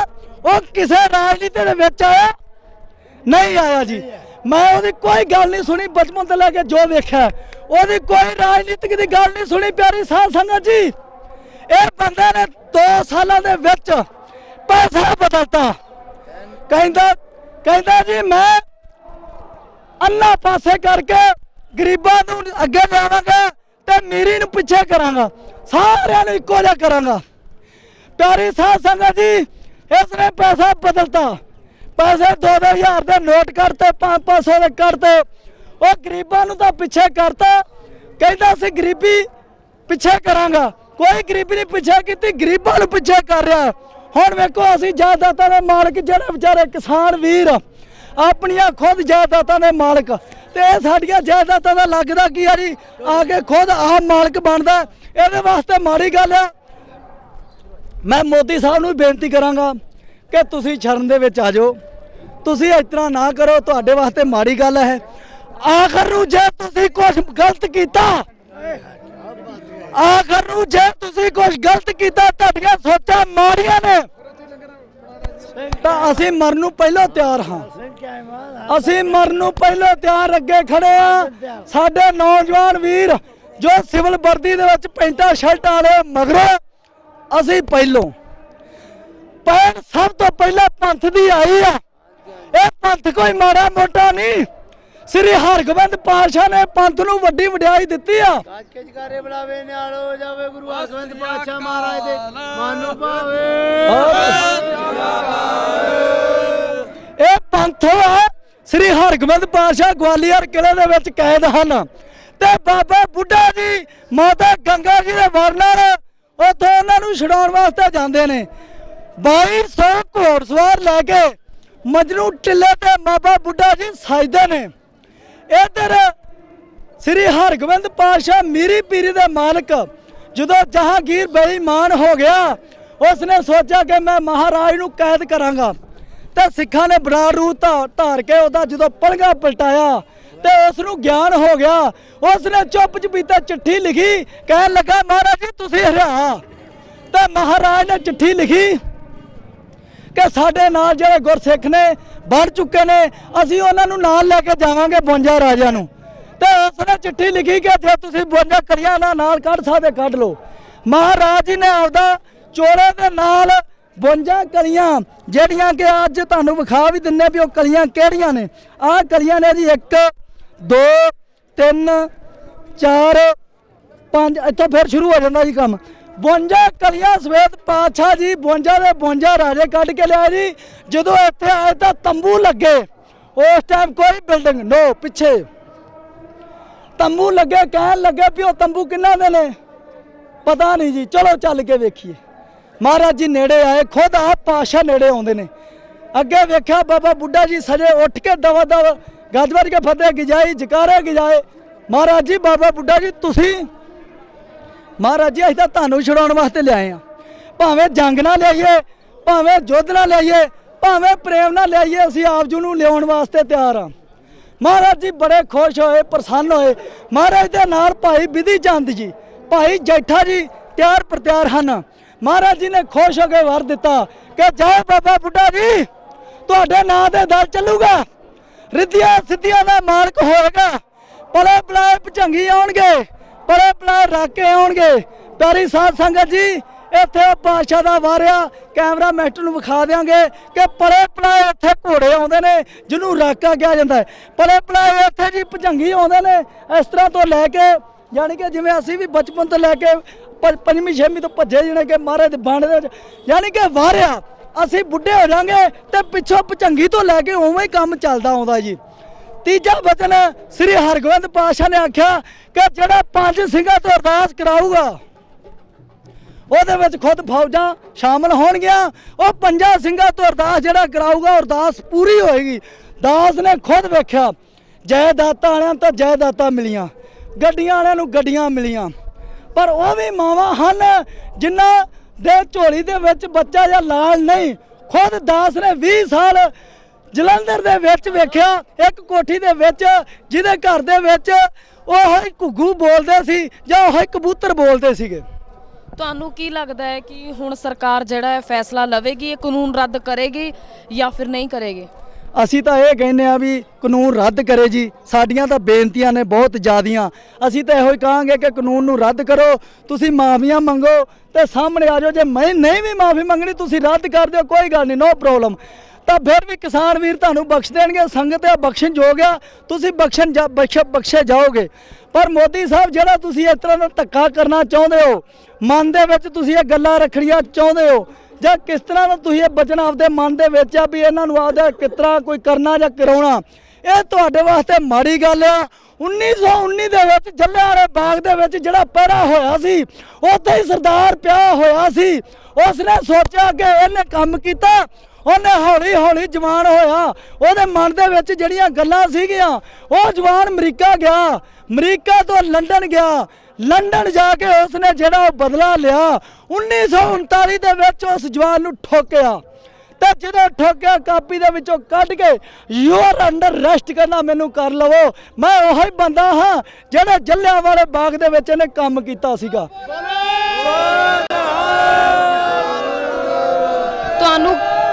ਤੁਹਾਨੂੰ ਕੀ ਲੱਗਦਾ ਹੈ ਜੇਕਰ ਇਹ ਕਾਨੂੰਨ ਰੱਦ ਨਹੀਂ ਹੋਵੇਗਾ ਕਿ ਫਿਰ ਤੋਂ ਮੁੜ ਕੇ ਉਹੋ ਜਿਹੇ ਪ੍ਰੋਟੈਸਟ ਜਾਂ ਜੋ ਉਦਮ ਸਿੰਘ ਜੀ ਨੇ ਕੀਤਾ ਕਿ ਉਹੀ ਹਾਲ ਹੋਵੇਗਾ ਫਿਰ ਤੋਂ, ਜਾਂ ਸ਼ਾਂਤਮਈ ਢੰਗ ਨਾਲ ਇਹ ਪ੍ਰਦਰਸ਼ਨ ਜਾਰੀ ਰਹੇਗਾ ਜਦੋਂ ਤੱਕ ਸਰਕਾਰ ਕੋਈ ਫੈਸਲਾ ਨਹੀਂ ਕਰਦੇ?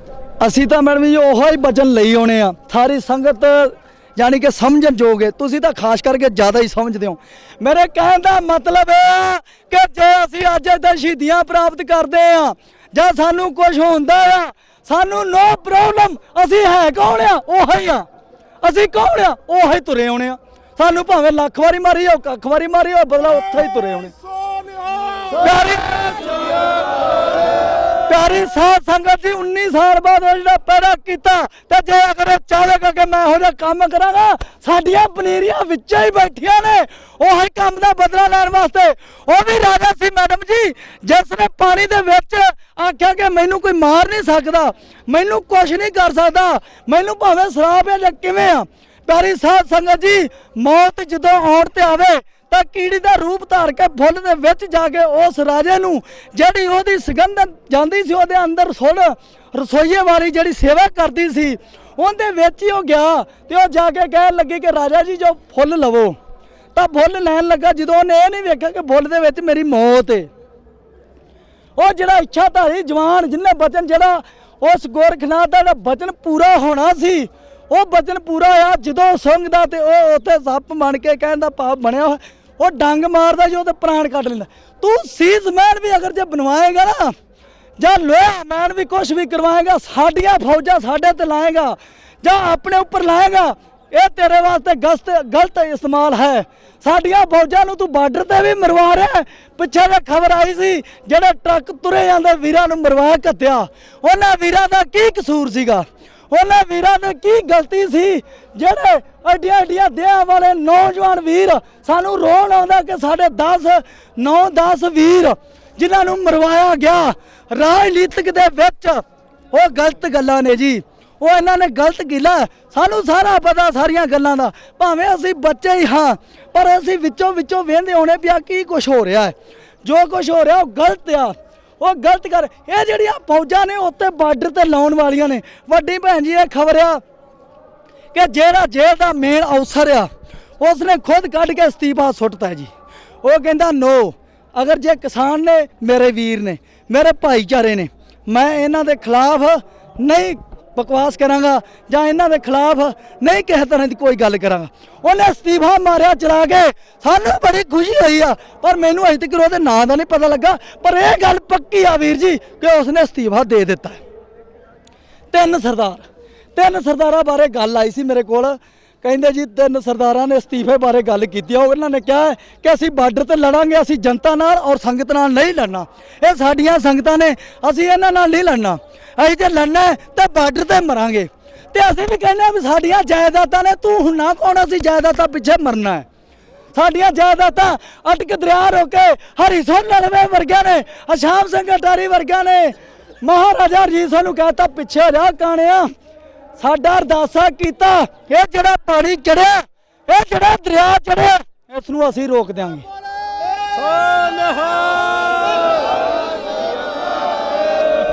ਜੀ ਬਿਲਕੁਲ ਤੁਸੀਂ ਵੇਖ ਸਕਦੇ ਹੋ ਕਿ ਜਿਵੇਂ ਲਗਾਤਾਰ ਰੋਸ ਪ੍ਰਦਰਸ਼ਨ ਜਾਰੀ ਹੈ ਤੇ ਜਿਹੜੀ ਪੈਰਾਮਿਲਟਰੀ ਫੋਰਸ ਇੱਕ ਦੇਸ਼ ਦੀ ਲੋਕਾਂ ਦੇ ਹਿੱਤ ਜਾਂ ਉਹਦੀ ਸੁਰੱਖਿਆ ਲਈ ਲਗਾਈ ਜਾਂਦੀ ਹੈ, ਅੱਜ ਉਹੀ ਪੈਰਾਮਿਲਟਰੀ ਫੋਰਸ ਨੂੰ ਸਿਰਫ ਇੱਕ ਹੁਕਮ ਦੀ ਉਡੀਕ ਹੈ ਕਿ ਕਦੋਂ ਮੋਦੀ ਸਰਕਾਰ ਹੁਕਮ ਕਰੇ ਤੇ ਕਦੋਂ ਇੱਥੇ ਗੋਲੀਬਾਰੀ ਸ਼ੁਰੂ ਹੋ ਜਾਵੇ। ਪਰ ਫਿਰ ਵੀ ਜਿਹੜੀ ਗੁਰੂ ਦੀ ਲਾਡਲੀ ਫੌਜ ਹੈ ਉਹਨੂੰ ਕਿਸੇ ਕਿਸਮ ਦਾ ਕੋਈ ਡਰ ਨਹੀਂ ਹੈ। ਉਹਨਾਂ ਨੇ ਆਖਿਆ ਕਿ ਜਿਵੇਂ ਵੀ ਕੋਈ ਫੈਸਲਾ ਆਵੇਗਾ, ਜੇਕਰ ਫੈਸਲਾ ਨਹੀਂ ਵੀ ਹਿੱਤ ਵਿੱਚ ਆਉਂਦਾ ਤਾਂ ਵੀ ਉਹ ਜਿਹੜਾ ਪ੍ਰਦਰਸ਼ਨ ਹੈ ਐਵੇਂ ਸ਼ਾਂਤਮਈ ਢੰਗ ਨਾਲ ਕਰਦੇ ਜਾਵਾਂਗੇ। ਦੂਸਰੀ ਗੱਲ ਮੇਰੀ ਇਹ ਹੈ ਕਿ ਮੋਦੀ ਸਰਕਾਰ ਜਿਹੜੇ ਆਪਣੇ ਮੋਦੀ ਜੀ ਨੇ ਉਹ ਸਿੱਧਾ ਜਾ ਕੇ ਕੱਲ ਅੰਬਾਨੀ ਦੇ ਘਰ ਪੋਤਾ ਹੋਇਆ ਉਹਦੀ ਖਬਰ ਲੈਣ ਲਈ ਹਸਪੀਟਲ ਵਿੱਚ ਤਾਂ ਪਹੁੰਚ ਗਏ, ਪਰ ਇੱਥੇ ਜਿਹੜੇ ਲੱਖਾਂ ਹੀ ਕਿਸਾਨ ਕੋਈ ਟੈਂਟਾਂ ਥੱਲੇ ਸੋ ਰਿਹਾ, ਇੱਥੇ ਟਾਇਲਟ ਵਾਸ਼ਰੂਮ ਦਾ ਕੋਈ ਵੀ ਅਰੇਂਜ ਨਹੀਂ ਹੈ, ਕੋਈ ਭੁੱਖੇ ਪਿਆਸੇ ਸੋ ਰਹੇ ਨੇ, ਕੋਈ ਕਿਸ ਤਰੀਕੇ ਨਾਲ ਸੋ ਰਹੇ ਨੇ, ਕਦੇ ਬਾਰਿਸ਼ ਹੋ ਰਹੀ ਹੈ ਮੁਸ਼ਕਿਲ ਦੇ ਵਿੱਚ ਸੋ ਰਹੇ ਗੱਲ ਹਾਂਜੀ ਬੜੀ ਇੱਥੇ ਜਿੱਥੇ ਇੰਨੇ ਲੋਕ ਇਕੱਠੇ ਹੋਣ ਕਿਤੇ ਨਾ ਕਿਤੇ ਜਾ ਕੇ ਕੋਈ ਨਾ ਕੋਈ ਬਿਮਾਰੀ ਦਾ ਵੀ ਰੂਪ ਧਾਰਨ ਹੋ ਸਕਦਾ ਹੈ। ਜੀ ਇੱਕ ਬੇਨਤੀ ਆ ਹਾਂਜੀ ਕਿ ਜਾਇਦਾਦਾਂ ਦੇ ਮਾਲਕ ਜਿਵੇਂ ਮੋਦੀ ਤੁਸੀਂ ਟਾਇਲਟ ਦੱਸਿਆ ਵੀ ਉਹ ਸਾਰਾ ਕੰਮ ਇਹ ਜਾਇਦਾਦਾਂ ਦੇ ਮਾਲ ਸਾਰਾ ਕੁਝ ਘਰਾਂ ਦੇ ਵਿੱਚ ਅੱਜ ਇਹਨਾਂ ਨੂੰ ਘਰਾਂ ਤੋਂ ਬੇਦਖਲ ਕਰਤਾ ਜੀ। ਹੁਣ ਉਸ ਬੇਦਖਲ ਕੀਤਾ ਕਿਉਂ ਕੀਤਾ ਗਿਆ ਜੀ ਬਿਲਕੁਲ ਹੁਣ ਉਹ ਸਵੱਛ ਭਾਰਤ ਅਭਿਆਨ ਦੀ ਗੱਲ ਕਿੱਥੇ ਗਈ ਮੋਦੀ ਜੀ? ਜਿਹੜਾ ਤੁਸੀਂ ਕਿਹਾ ਸੀ ਕਿ ਸਵੱਛ ਭਾਰਤ ਅਭਿਆਨ ਨੂੰ ਫੋਲੋ ਕਰਨਾ ਚਾਹੀਦਾ ਹੈ ਤੇ ਜੇਕਰ ਤੁਸੀਂ ਆਪਣੀਆਂ ਪਾਲਿਸੀਜ਼ ਦਾ ਇੰਨਾ ਧਿਆਨ ਰੱਖਦੇ ਹੋ ਤਾਂ ਤੁਸੀਂ ਉਹਨਾਂ ਦੀ ਖਾਤਰ ਹੀ ਕਿਸਾਨਾਂ ਦੇ ਹੱਕ ਵਿੱਚ ਕੋਈ ਫੈਸਲਾ ਲੈ ਲਵੋ ਤਾਂ ਕਿ ਇਹ ਜਿਹੜੇ ਇੰਨੇ ਲੱਖਾਂ ਦੇ ਹਿਸਾਬ ਦੇ ਨਾਲ ਕਿਸਾਨ ਜਾਂ ਸਿੱਖ ਜਥੇਬੰਦੀਆਂ ਇੱਥੇ ਹਾਸਿਲ ਨੇ ਉਹ ਐਟਲੀਸਟ ਆਪਣੇ ਘਰ ਵਾਪਸ ਜਾ ਸਕਣ, ਆਪਣੇ ਕਾਰੋਬਾਰ ਨੂੰ ਸੰਭਾਲ ਸਕਣ ਤੇ ਇਹਨਾਂ ਬੱਚਿਆਂ ਦਾ ਵੀ ਖਿਆਲ ਕੀਤਾ ਜਾਵੇ। ਇਹ ਵੀ ਬੱਚੇ ਇਹਨਾਂ ਦੇ ਬਾਪ ਵੀ ਕਿਸੇ ਅੰਬਾਨੀ ਜਾਂ ਅੰਦਾਨੀ ਤੋਂ ਘੱਟ ਨਹੀਂ ਹੈ, ਇਹਨਾਂ ਬੱਚਿਆਂ ਦੀ ਖਾਤਰ ਹੀ ਕੋਈ ਨਾ ਕੋਈ ਫੈਸਲਾ ਲੈ ਲਵੇ। ਆਏ ਸ੍ਰੀ ਹਰਗੋਬਿੰਦ ਪਾਤਸ਼ਾਹ ਦਾ ਬਚਨ ਹੀ ਹੈ ਜੀ ਬਾਰੀ ਹੈ, ਇਹੋ ਹੀ ਵੇਖੋ ਦਲ ਦੇ ਵਿੱਚ ਵੱਡੇ ਹੋ ਜਾਣਗੇ ਹੌਲੀ ਹੌਲੀ ਜਿਵੇਂ ਅਸੀਂ ਜਵਾਨੀ ਤੋਂ ਬੁਢੇਪੇ ਜਾਣਾ ਉਦੋਂ ਨੂੰ ਇਹ ਜਵਾਨ ਹੋ ਜਾਣਗੇ, ਜਵਾਨ ਇਹੋ ਹੀ ਅਸੀਂ ਲਗਾਤਾਰ ਵੇਖਦੇ ਆਉਣੇ ਆ। ਜੋ ਵੀ ਕੰਮ ਹੈ ਸ੍ਰੀ ਹਰਗੋਬਿੰਦ ਪਾਤਸ਼ਾਹ ਨਿੱਕਾ ਜਿਹਾ ਬਚਨ ਵਿੱਚ ਰਹਿ ਗਿਆ ਸੀਗਾ, ਮਹਾਰਾਜ ਦਾ ਜਿਹੜਾ ਬਚਨ ਹੈ 5 ਬਚਨ ਨੇ ਉਹਨਾਂ ਦੇ ਜਿਹੜਾ ਉਹਨਾਂ ਬਚਨ ਕੀਤਾ ਕਿ ਅਰਦਾਸ ਕਰਾਏਗਾ ਅਰਦਾਸ ਪੂਰੀ ਹੋ ਗਈ। ਭੈਣ ਜੀ ਅਰਦਾਸ ਪੂਰੀ ਹੁੰਦੀ ਆ। ਸ੍ਰੀ ਹਰਗੋਬਿੰਦ ਪਾਤਸ਼ਾਹ ਨੂੰ ਵੀ ਬਾਬਾ ਬੁੱਢਾ ਜੀ ਨੇ ਵਰ ਦਿੱਤਾ ਸੀ ਮਾਤਾ ਗੰਗਾ ਜੀ ਨੂੰ ਕਿ ਜਾਓ ਤੁਹਾਡੇ ਪੇਟੋਂ ਇਹੋ ਜਿਹਾ ਸੂਰਮਾ ਯੋਧਾ ਪੈਦਾ ਹੋਏਗਾ ਜਿਹੜਾ ਤੁਰਕਾਂ ਦੇ ਸਿਰ ਭੰਨੇਗਾ ਜੀ। ਉਹਨਾਂ ਨੇ ਤੁਰਕਾਂ ਦੇ ਸਿਰ ਭੰਨੇ। ਸ੍ਰੀ ਹਰਗੋਬਿੰਦ ਪਾਤਸ਼ਾਹ ਨੇ 4 ਜੰਗਾਂ ਲੜੀਆਂ। ਸ੍ਰੀ ਹਰਗੋਬਿੰਦ ਪਾਤਸ਼ਾਹ ਨੇ ਖੁਸ਼ ਹੋ ਕੇ ਬਾਬਾ ਬੁੱਢਾ ਜੀ ਨੂੰ ਵਰ ਦਿੱਤਾ। ਕਿਉਂ ਦਿੱਤਾ? ਇਹੋ ਹੀ ਗੱਲ ਸੀ। ਖੁਸ਼ ਹੋ ਕੇ ਬਾਬਾ ਬਿਧੀ ਚੰਦ ਨੂੰ ਵੀ ਵਰ ਦਿੱਤਾ। ਉਹ ਵੀ ਤਿਆਰ ਪ੍ਰਤਿਆਰ ਇੱਥੇ ਐਟਮ ਦਲ ਚੱਲਦੇ ਨੇ। ਪਰ ਵੱਡੀ ਗੱਲ ਹੈ ਪਿਆਰੀ ਸਾਧ ਸੰਗਤ ਜੀ, ਜਿਹੜਾ ਮੋਦੀ ਨੇ ਸਾਨੂੰ ਬੇਘਰੋਂ ਬੇਦਾਖਲ ਕਰਕੇ ਸਾਨੂੰ ਘਰਾਂ ਚੋਂ ਕੱਢਤਾ। ਵੇਖੋ ਜੀ ਮੈਂ ਖੁਦ ਹੈਂਡੀਕੈਪਟ ਹਾਂ, ਮੇਰੇ ਇੱਥੇ ਤਕਰੀਬਨ ਇੰਨੀ ਹੱਡੀ ਇੱਥੋਂ ਵੱਢ ਚੁੱਕੀ ਆ, ਇੰਨੀ ਚੌੜੀ, ਇੰਨੀ ਲੰਮੀ ਔਰ ਇੰਨੀ ਡੂੰਘੀ, ਵਿੱਚੋਂ ਇਹਦੇ ਹੱਡੀ ਗਈ ਆ ਜੀ। ਮੈਂ ਡੰਡੇ ਤੇ ਆ ਪਰ ਫਿਰ ਵੀ ਮਹਾਰਾਜ ਦੀ ਕਿਰਪਾ ਨਾਲ ਪਿੱਛੇ ਨਹੀਂ ਹਟਿਆ। ਨਾ ਮੈਂ ਤੋਂ ਭੱਜਿਆ ਜਾਂਦਾ ਤੇ ਨਾ ਮੈਂ ਭੱਜਣਾ, ਤੇ ਭੱਜਣ ਮੈਂ ਦਿੰਦਾ ਵੀ ਨਹੀਂ। ਜਿਹੜਾ ਧੱਕੇ ਚੜ ਗਿਆ ਭੱਜਣ ਦਿੰਦਾ ਨਹੀਂ, ਭੱਜਿਆ ਜਾਂਦਾ ਨਹੀਂ ਤੇ ਭੱਜਣਾ ਹੈ ਨਹੀਂ। ਇਹ 3 ਕੰਮ ਸਾਡੇ ਆਪਦੇ ਨੇ ਜੀ। ਪਰ ਅਸੀਂ ਮੋਦੀ ਸਾਹਿਬ ਨੂੰ ਬੇਨਤੀ ਕਰਾਂਗੇ ਕਿ ਸਾਨੂੰ ਵੀਰ ਅੰਕਲ ਜੀ ਇੱਥੋਂ ਤੱਕ ਨਾ ਤੁਸੀਂ ਸਾਨੂੰ ਪਹੁੰਚਾਓ, ਨਾ ਤੁਸੀਂ ਸਾਡਾ ਇਮਤਿਹਾਨ ਲਵੋ। ਇਹ ਉਹੀ ਫੌਜਾਂ ਨੇ ਜਿਹੜੀਆਂ ਕੁਰਬਾਨੀਆਂ ਸਾਰੀਆਂ ਇਹਨਾਂ ਦੀਆਂ ਨੇ। ਕੋਈ ਇਹੋ ਜਿਹੀ ਕੁਰਬਾਨੀ ਹੈ ਹੀ ਨਹੀਂ ਵੀ ਕਿਸੇ ਦੇਸ਼ ਨੇ ਹੋਰ ਨੇ ਦਿੱਤੀ ਹੋਵੇ। ਵੇਖੋ ਜੀ ਰਾਜਪੂਤ ਤੇ ਜਾਂ ਜਾਟ ਤੇ ਜਾਂ ਜੱਟ ਸਿੱਖ ਤੇ ਇੱਕ ਮਰਾਠੀ, ਇਹਨਾਂ 4 ਦੀਆਂ ਕੁਰਬਾਨੀਆਂ ਨੇ ਜੀ, ਹੋਰ ਕੋਈ ਅੱਗੇ ਨਹੀਂ ਜੇ ਆਇਆ।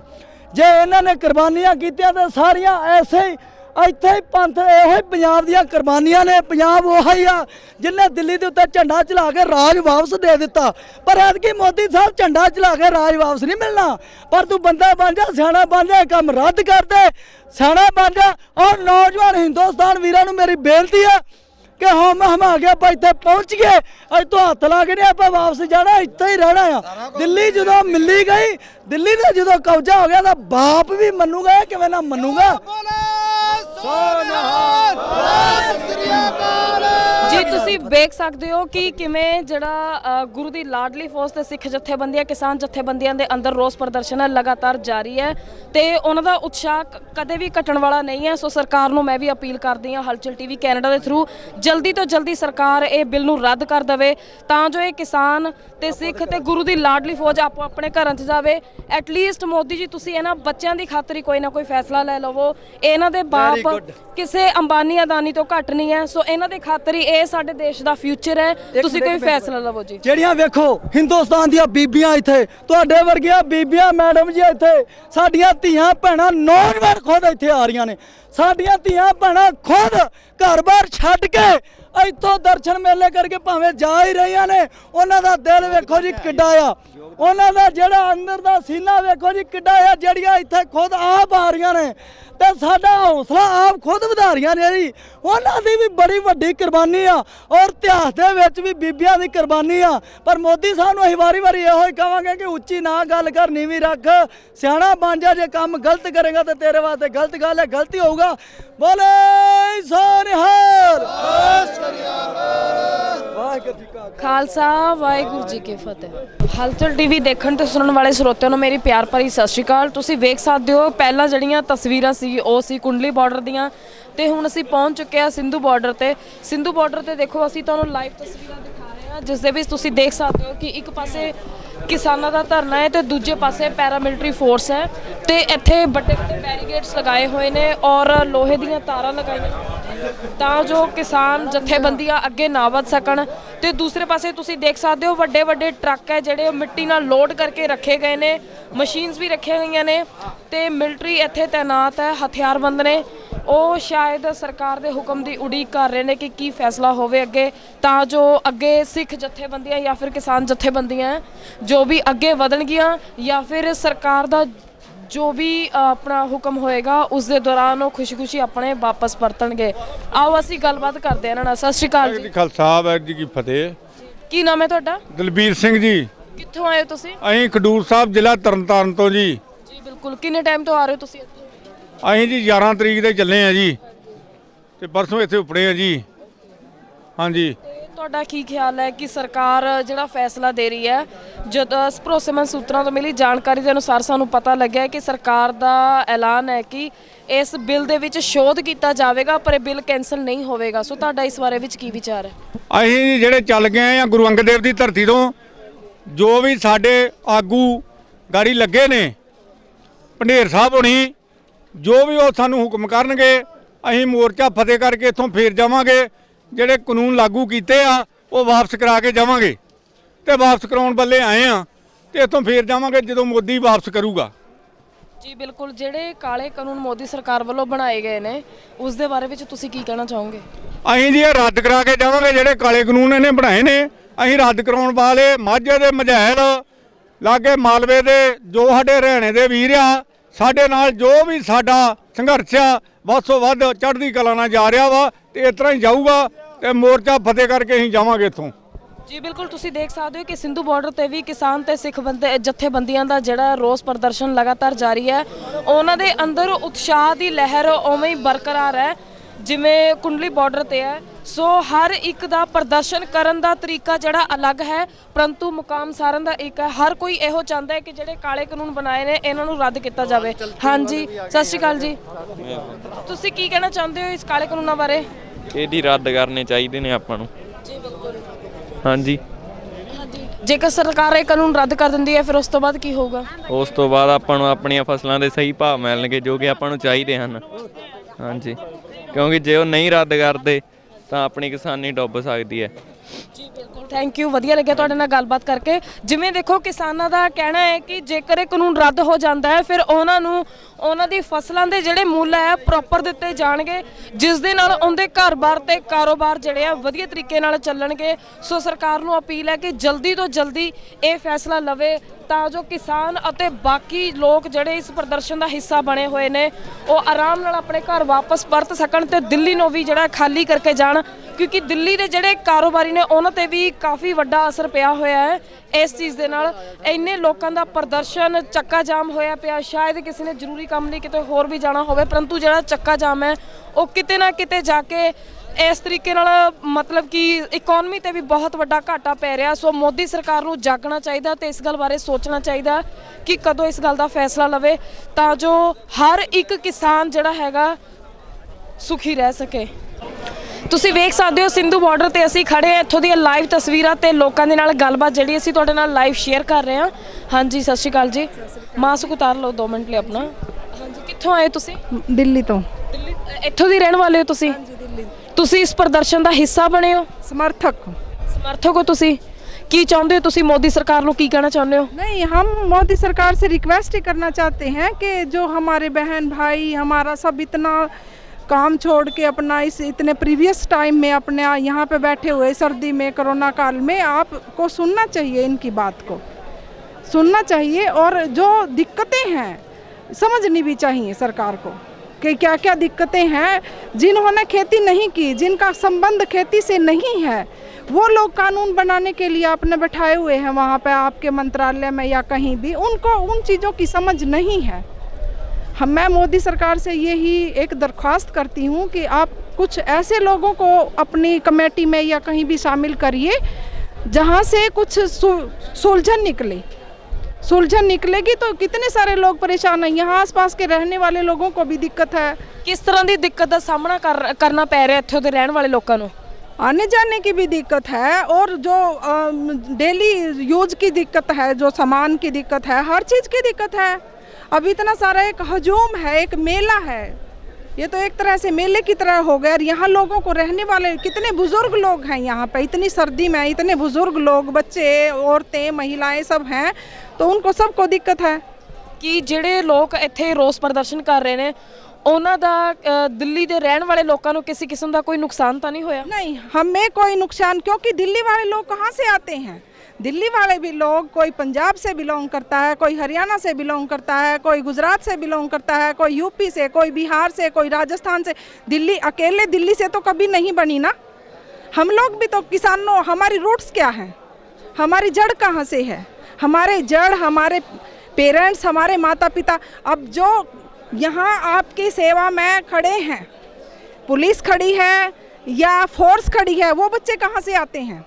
वो बच्चे हमारे हैं, उनके पेरेंट्स हमारे माँ बाप। वो कोई हरियाणा से किसी ने पैदा करके अपना बच्चा यहाँ दे रखा, कोई यूपी से आया है, कोई गुजरात से बॉर्डर पर खड़े हैं, वो किसके बच्चे हैं? वो भी हमारे बच्चे हैं। अगर हमने मोदी को सीना चौड़ा करने का मौका दिया, सीना चौड़ा किससे होता है? उसकी आवाम से होता है। किसी भी सरकार का सीना चौड़ा उसकी आवाम से होता है। अगर उसकी आवाम उसके साथ, राजा मोदी को हमने बनाया है, इसलिए हम अपने राजा का सम्मान करते हैं, उसकी बिल्कुल हर एक बात का। उसने भी हमें बहुत मौके दिए, मोदी ने भी देश को ऊंचा रखने के लिए, देश का सम्मान करने के लिए बहुत मौके दिए। इसलिए मैं हाथ जोड़कर रिक्वेस्ट करती हूँ मोदी साहब से भी और अमित शाह से भी और हमारे जितने मंत्रालय के लोग हैं, प्लीज़ आप किसी ऐसे व्यक्ति को लेकर के आएँ अपने मंत्रालय में या बातचीत के दायरे में जो किसान से संबंधित है, क्योंकि किसान की जो दिक्कतें हैं वो किसान को ही पता है। जी बिल्कुल, जिवें इन्हां दा कहना है कि सरकार ने जिहड़ा कानून पास किया है, जिन्हां लोगों के थ्रू ये कानून पास होया, ना उन्होंने कदे खेती की है, ना उन्होंने कोई खेती नाल संबंधित कोई हिस्सेदारी है। सो उन्होंने पता ही नहीं कि किसानां लई जिहड़ा ये बिल पास होया इस दे की नुकसान ने। सो तुसीं की कहना चाहोगे इस कानून बारे? पहलां तो दसो की नाम है तुहाडा? मेरा जी जोगराज सिंह। कित्थों आए हो तुसीं? मैं चंडीगढ़ तो बिलोंग करदा। हाँ जी, हाँ जी। तुसीं किसी स्पैशल ऑर्गेनाइजेशन या किसानां दे ਲਈ ਹੀ ਤੁਸੀਂ ਸਮਰਥਕ ਹੋ ਇੱਥੇ? ਅਸੀਂ ਲੰਗਰ ਲਾਇਆ ਹੋਇਆ, ਆਪਾਂ ਖੁਦ ਹੀ ਕਿਸਾਨ ਹੈ ਅਸੀਂ। ਹਾਂਜੀ, ਜੇ ਸਾਡੇ ਕੋਲ ਜ਼ਮੀਨਾਂ ਨਹੀਂ ਫਿਰ ਐਵੇਂ ਥੋੜੀ ਅਸੀਂ ਕਿਸਾਨ ਨਹੀਂ ਆ। ਪਹਿਲਾਂ ਸੀਗੀਆਂ ਜ਼ਮੀਨਾਂ, ਅਸੀਂ ਖਾਂਦੇ ਆ, ਆਪਣਾ ਉਗਾਉਂਦੇ ਆ, ਆਪੇ ਖਾਂਦੇ ਆ। ਅਸੀਂ ਐਵੇਂ ਕਿਵੇਂ ਕਿਸੇ ਨੂੰ ਠੇਕੇਦਾਰ ਨੂੰ ਦੇ ਦਾਂਗੇ? ਹੁਣ ਅਡਾਨੀਆਂ ਵਰਗਿਆਂ ਨੂੰ ਵੀ ਹਾਂ ਵੀ 100 ਕਿੱਲਾ ਲੈ ਲਓ ਬਾਈ, ਅਸੀਂ ਨੌਕਰ ਥੋੜੀ ਆ ਕਿਸੇ ਦੇ, ਆਪ ਕੰਮ ਕਰਦੇ ਆਂ ਤੇ ਆਪ ਖਾਂਦੇ ਆ, ਨਾਲ ਖਿਲਾਉਂਦੇ ਅਸੀਂ। ਅੱਜ ਮੋਦੀ ਜੀ ਨੂੰ ਮੈਂ ਕਹਿਣਾ ਚਾਹੁੰਦਾ, ਆ ਕੇ ਦੇਖੋ ਇੱਥੇ ਪੰਜਾਬ, ਇੱਥੇ ਦਿੱਲੀ ਥੋੜੀ ਹੈ ਇਹ, ਪੰਜਾਬ ਆ ਕੇ ਦੇਖ, ਰੌਣਕ ਲੱਗੀ ਹੈ ਇੱਥੇ। ਸਾਰੇ ਲੋਕੀ ਸਵੇਰੇ ਚਲੇ ਜਾਂਦੇ ਆ, ਸ਼ਾਮੀ ਕੰਮ ਆ ਕੇ ਪਿੰਡਾਂ 'ਚ ਦੇਖੋ ਤਾਂ ਸਹੀ, ਰੌਣਕਾਂ ਐਵੇਂ ਲੱਗਦੀਆਂ ਹੁੰਦੀਆਂ। ਇਹ ਆ ਸਾਡਾ ਪੰਜਾਬ, ਰੌਣਕ ਦੇਖੋ ਆ ਕੇ ਉਰੇ। ਜੀ ਬਿਲकुल, ਜਿਵੇਂ ਇਹਨਾਂ ਦਾ ਕਹਿਣਾ ਹੈ ਕਿ ਦਿੱਲੀ ਨਹੀਂ, ਦਿੱਲੀ ਵੀ ਇੱਕ ਪੰਜਾਬ ਬਣ ਚੁੱਕਿਆ ਹੋਇਆ ਹੈ। ਜਿਵੇਂ ਪੰਜਾਬ ਦੇ ਵਿੱਚ ਰੌਣਕ ਦਾ ਮਾਹੌਲ ਹੁੰਦਾ ਹੈ, ਐਵੇਂ ਦਿੱਲੀ ਦੇ ਵਿੱਚ ਹੈ। ਸੋ ਅਸੀਂ ਸਿੰਧੂ ਬਾਰਡਰ ਤੇ ਲਾਈਵ ਆ, ਇੱਥੇ ਤੁਸੀਂ ਦੇਖ ਸਕਦੇ ਹੋ ਕਿ ਕਿਵੇਂ ਜਿਹੜੇ ਕਿਸਾਨ ਹੈ ਉਹ ਲਗਾਤਾਰ ਆਪਣਾ ਪ੍ਰਦਰਸ਼ਨ ਕਰਦੇ ਜਾ ਰਹੇ ਨੇ ਤੇ ਇਹ ਪ੍ਰਦਰਸ਼ਨ ਜਦੋਂ ਤੱਕ ਸਰਕਾਰ ਦਾ ਕੋਈ ਫੈਸਲਾ ਨਹੀਂ ਆਉਂਦਾ ਐਵੇਂ ਹੀ ਜਾਰੀ ਰਹੇਗਾ। ਸੋ ਤੁਸੀਂ ਜੁੜੇ ਰਹੋ ਸਾਡੇ ਨਾਲ। ਮੈਂ ਹਲਚਲ ਟੀਵੀ ਤੋਂ ਜਸ਼ਨ, ਤੁਹਾਡੇ ਨਾਲ ਅਸੀਂ ਅੱਗੇ ਰੂਬਰੂ ਹੁੰਦੇ ਰਵਾਂਗੇ, ਲਾਈਵ ਤਸਵੀਰਾਂ ਲਾਈਵ ਟੈਲੀਕਾਸਟ ਕਰਵਾਉਂਦੇ ਰਹਾਂਗੇ। Thank you. रहने का कोई भी प्रबंध नहीं है, और ट्रालियां दे विच आके ही टेंट या तंबू लगा के वो इत्थे रह रहे ने। जिस दिन बारिश है उस दिन तुसी किवें सर्वाइव कीता?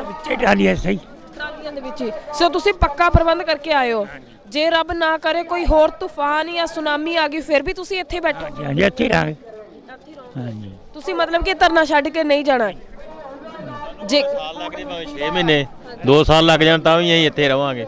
ਜੀ ਬਿਲਕੁਲ, ਇਹਨਾਂ ਦਾ ਕਹਿਣਾ ਕਿ ਇਹ ਧਰਨਾ ਚਾਹੇ ਸਾਲ ਲੱਗ ਜਾਏ 6 ਮਹੀਨੇ ਲੱਗ ਜਾਏ ਬਟ ਇੱਥੋਂ ਛੱਡ ਕੇ ਨਹੀਂ ਜਾਣਗੇ। ਇਹਨਾਂ ਦਾ ਪ੍ਰਦਰਸ਼ਨ ਜਿਹੜਾ ਹੈ ਲਗਾਤਾਰ ਇਹ ਲਹਿਰ ਅੱਗੇ ਵਗਦੀ ਜਾਏਗੀ। ਸੋ ਮੈਂ ਤੁਹਾਨੂੰ ਪੁੱਛਣਾ ਚਾਹੁੰਦੀ ਹਾਂ ਕਿ ਜਿਵੇਂ ਅਗਰ ਸਰਕਾਰ ਤੁਹਾਨੂੰ ਕਹਿੰਦੀ ਹੈ ਕਿ ਤੁਸੀਂ ਕੁਝ ਟਾਈਮ ਲਈ ਆਪਣੇ ਘਰ ਚਲੇ ਜਾਓ ਤੇ ਤੁਹਾਨੂੰ ਇੰਨੀ ਤਰੀਕ ਨੂੰ ਆ ਕੇ ਕੋਈ ਫੈਸਲਾ ਦੇ ਦਿੱਤਾ ਜਾਏਗਾ ਜਿਹੜਾ ਫੈਸਲਾ ਕਿਸਾਨਾਂ ਦੇ ਹਿੱਤ ਵਿੱਚ ਹੋਏਗਾ, ਸੋ ਤੁਸੀਂ ਵਾਪਸ ਜਾਣ ਲਈ ਤਿਆਰ ਹੋ ਆਪਣੇ ਘਰ? ਨਹੀਂ ਜੀ, ਜਿਨ੍ਹਾਂ ਦੇ ਵਾਪਸ ਨਹੀਂ ਬਿੱਲ ਕਰੇਗਾ ਉਹਨਾਂ ਚ ਨਹੀਂ ਜਾਣਾ। ਜੇ ਇਸ ਬਿੱਲ ਨੂੰ ਪਾਸ ਹੋਣ ਲੱਗੇ ਸਾਲ ਲੱਗ ਗਿਆ ਫਿਰ? ਕੋਈ ਗੱਲ ਨਹੀਂ, ਇੱਥੇ ਹੀ ਰਹਾਂਗੇ। ਸਾਲ ਤੱਕ ਇੱਥੇ ਬੈਠੇ ਰਹੋਗੇ? ਹੋਰ ਕਿੰਨਾ ਬੈਠੇ ਆ, ਘਰੇ ਜਾ ਕੇ ਵਿਹਲੇ ਹੀ ਬਣਾ, ਜੋ ਕੰਮ ਨਾ ਹੋਇਆ ਤਾਂ ਵਿਹਲੇ ਬਣਾ। ਹਾਂ ਜੀ ਬਿਲਕੁਲ, ਇਹਨਾਂ ਦਾ ਕਹਿਣਾ ਹੈ ਕਿ ਚਾਹੇ 1 ਸਾਲ ਲੱਗ ਜਾਵੇ, ਸਰਕਾਰ ਚਾਹੇ ਕਹੇ ਕਿ ਅਗਲੇ ਸਾਲ ਜਾਂ ਇਸ ਤੋਂ ਵੀ ਅਗਲੇ ਸਾਲ ਬਿੱਲ ਪਾਸ ਕਰਾਂਗੇ, ਲੇਕਿਨ ਉਹਨੇ ਟਾਈਮ ਤੱਕ ਜਿਹੜੇ ਕਿਸਾਨ ਹੈ ਇਹ ਇੱਥੇ ਹੀ ਬੈਠਣਗੇ। ਇਹਨਾਂ ਦਾ ਪ੍ਰਦਰਸ਼ਨ ਜਿਹੜਾ ਲਗਾਤਾਰ ਜਾਰੀ ਰਹੇਗਾ। ਸੋ ਮੈਂ ਵੀ ਹਲਚਲ ਟੀਵੀ ਕੈਨੇਡਾ ਵੱਲੋਂ ਤੁਹਾਡਾ ਹੌਸਲੇ ਨੂੰ ਅਫਜ਼ਾਈ ਕਰਦੀ ਹਾਂ। ਤੁਸੀਂ ਐਵੇਂ ਹੀ ਉਤਸ਼ਾਹ ਆਪਣਾ ਜਾਰੀ ਰੱਖੋ। ਅਸੀਂ ਵੀ ਅਪੀਲ ਕਰਾਂਗੇ ਸਰਕਾਰ ਅੱਗੇ ਕਿ ਜਲਦੀ ਤੋਂ ਜਲਦੀ ਸਰਕਾਰ ਕੋਈ ਫੈਸਲਾ ਲਵੇ। ਠੀਕ ਹੈ ਜੀ, ਧੰਨਵਾਦ ਜੀ। ਜਿਹਦਾ ਖੂਨ ਖੋਲੇ ਹੋਈਏ ਪੰਜਾਬੀਆਂ, ਉਹ ਜਿਹਦਾ ਖੂਨ ਖੋਲੇ ਹੋਈਏ ਪੰਜਾਬੀਆਂ, ਉਹ ਦੁਨੀਆ ਦੇ ਲੱਖਾਂ ਦੀ ਆਬਾਦੀ ਹੈ। ਅਸੀਂ ਸੋਚ ਕੇ ਫੂਕਾ ਮਾਰੇ ਨਹੀਂ, ਤੂੰ ਦੇਖ ਲਿਆ ਸਰਕਾਰਾਂ ਨਹੀਂ, ਤੂੰ ਦੇਖ ਲਿਆ ਸਰਕਾਰਾਂ ਨਹੀਂ। ਅੱਗੇ ਕੋਈ ਨਹੀਂ ਲੈਣਾ ਭਲੇ ਹੋਣ ਵਾਸਤੇ ਦਿੰਦੇ ਉਹ ਚਾਰ ਦੇਸ਼ ਪਿੱਛੇ ਵਾਰ ਦਿੱਤੀ ਬਾਬੇ ਫੋਨ ਕਰਿਓ। ਉਹ ਚਾਰ ਦੇਸ਼ ਪਿੱਛੇ ਵਾਰ ਦਿੱਤੀ ਤਕੜੇ ਹਵਾਲੇ ਕਈ ਸਾਲਾਂ ਗੱਭਰੂ ਭਗਤ ਨੌਜਵਾਨ ਬੜੀ ਗੱਲ ਕਰ ਮੋਦੀ ਦੇ ਕਹਿੰਦਾ ਚਾਰ ਦੇਸ਼ ਪਿੱਛੇ ਵਾਰ ਦਿੱਤੀ ਉਹ ਮੰਨੀ ਜਾਂਦੀ ਨਾ ਸੀ ਭਾਵੇਂ ਕਾਗਜ਼ਾਂ 'ਚ ਕਰੀਏ। ਤੁਸੀਂ ਵੇਖ ਸਕਦੇ ਹੋ ਅਸੀਂ ਸਿੰਧੂ ਬਾਰਡਰ ਤੇ ਇਸ ਟਾਈਮ ਖੜੇ ਹੋਏ ਆ, ਬਿਲਕੁਲ ਸਟੇਜ ਗਰਾਊਂਡ ਦੇ ਵਿੱਚ ਖੜੇ ਆ ਜਿੱਥੇ ਸਟੇਜ ਲੱਗਾ ਹੋਇਆ ਹੈ। ਮੇਰੀ ਬੈਕ ਸਾਈਡ ਤੇ ਤੁਸੀਂ ਵੇਖ ਸਕਦੇ ਹੋ ਉਹ ਸਾਹਮਣੇ ਟਾਵਰ ਦੇ ਉੱਪਰ ਜਿਹੜਾ ਮੋਦੀ ਜੀ ਦਾ ਪੁਤਲਾ ਲਗਾਇਆ ਹੋਇਆ ਹੈ। ਤਾਂ ਜੋ ਇਹਨਾਂ ਲੋਕਾਂ ਦਾ ਕਹਿਣਾ ਹੈ ਕਿ ਜੇਕਰ ਮੋਦੀ ਸਰਕਾਰ ਇਹ ਕਾਨੂੰਨ ਰੱਦ ਨਹੀਂ ਕਰੇਗੀ ਤਾਂ ਸ਼ਾਇਦ ਉਹ ਇਸ ਪੁਤਲੇ ਨੂੰ ਲਟਕਾ ਕੇ ਕਿਸੇ ਨਾ ਕਿਸੇ ਤਰੀਕੇ ਵਜੋਂ ਸਰਕਾਰ ਨੂੰ ਇਹ ਪ੍ਰਗਟਾਵਾ ਕਰ ਰਹੇ ਨੇ ਕਿ ਉਹ ਮੋਦੀ ਸਰਕਾਰ ਤੋਂ ਬਿਲਕੁਲ ਵੀ ਖੁਸ਼ ਨਹੀਂ ਹੈ ਤੇ ਨਾ ਹੀ ਉਹਨਾਂ ਦੇ ਦਿੱਤੇ ਫੈਸਲਿਆਂ ਨੂੰ ਉਹ ਮਨਜ਼ੂਰੀ ਦਿੰਦੇ ਨੇ, ਕਿਉਂਕਿ ਇਹ ਜਿਹੜੇ ਫੈਸਲੇ ਹੋਏ ਨੇ, ਕਾਲੇ ਕਾਨੂੰਨ ਬਣਾਏ ਗਏ ਨੇ ਮੋਦੀ ਸਰਕਾਰ ਦੇ ਦੁਆਰਾ, ਕਿਸਾਨਾਂ ਦੇ ਟੋਟਲੀ ਖਿਲਾਫ ਨੇ। ਸੋ ਕਿਸਾਨ ਇਹਦਾ ਜੰਮ ਕੇ ਪ੍ਰਦਰਸ਼ਨ ਕਰ ਰਹੇ ਨੇ। ਹਰ ਕੋਈ ਪ੍ਰਦਰਸ਼ਨ ਆਪਣੇ ਆਪਣੇ ਢੰਗ ਨਾਲ ਕਰ ਰਿਹਾ, ਕੋਈ ਕਵਿਤਾ ਗਾ ਕੇ ਕਰ ਰਿਹਾ, ਕੋਈ ਇਸ ਤਰੀਕੇ ਨਾਲ ਪੁਤਲੇ ਲਗਾ ਕੇ ਉਹਨਾਂ ਨੂੰ ਸਾੜ ਕੇ ਜਾਂ ਟਰੈਕਟਰ ਟਰਾਲੀਆਂ ਦੇ ਪਿੱਛੇ ਬੰਨ੍ਹ ਕੇ ਸੜਕਾਂ ਤੇ ਰੜਕਾ ਕੇ ਕਰ ਰਹੇ ਨੇ।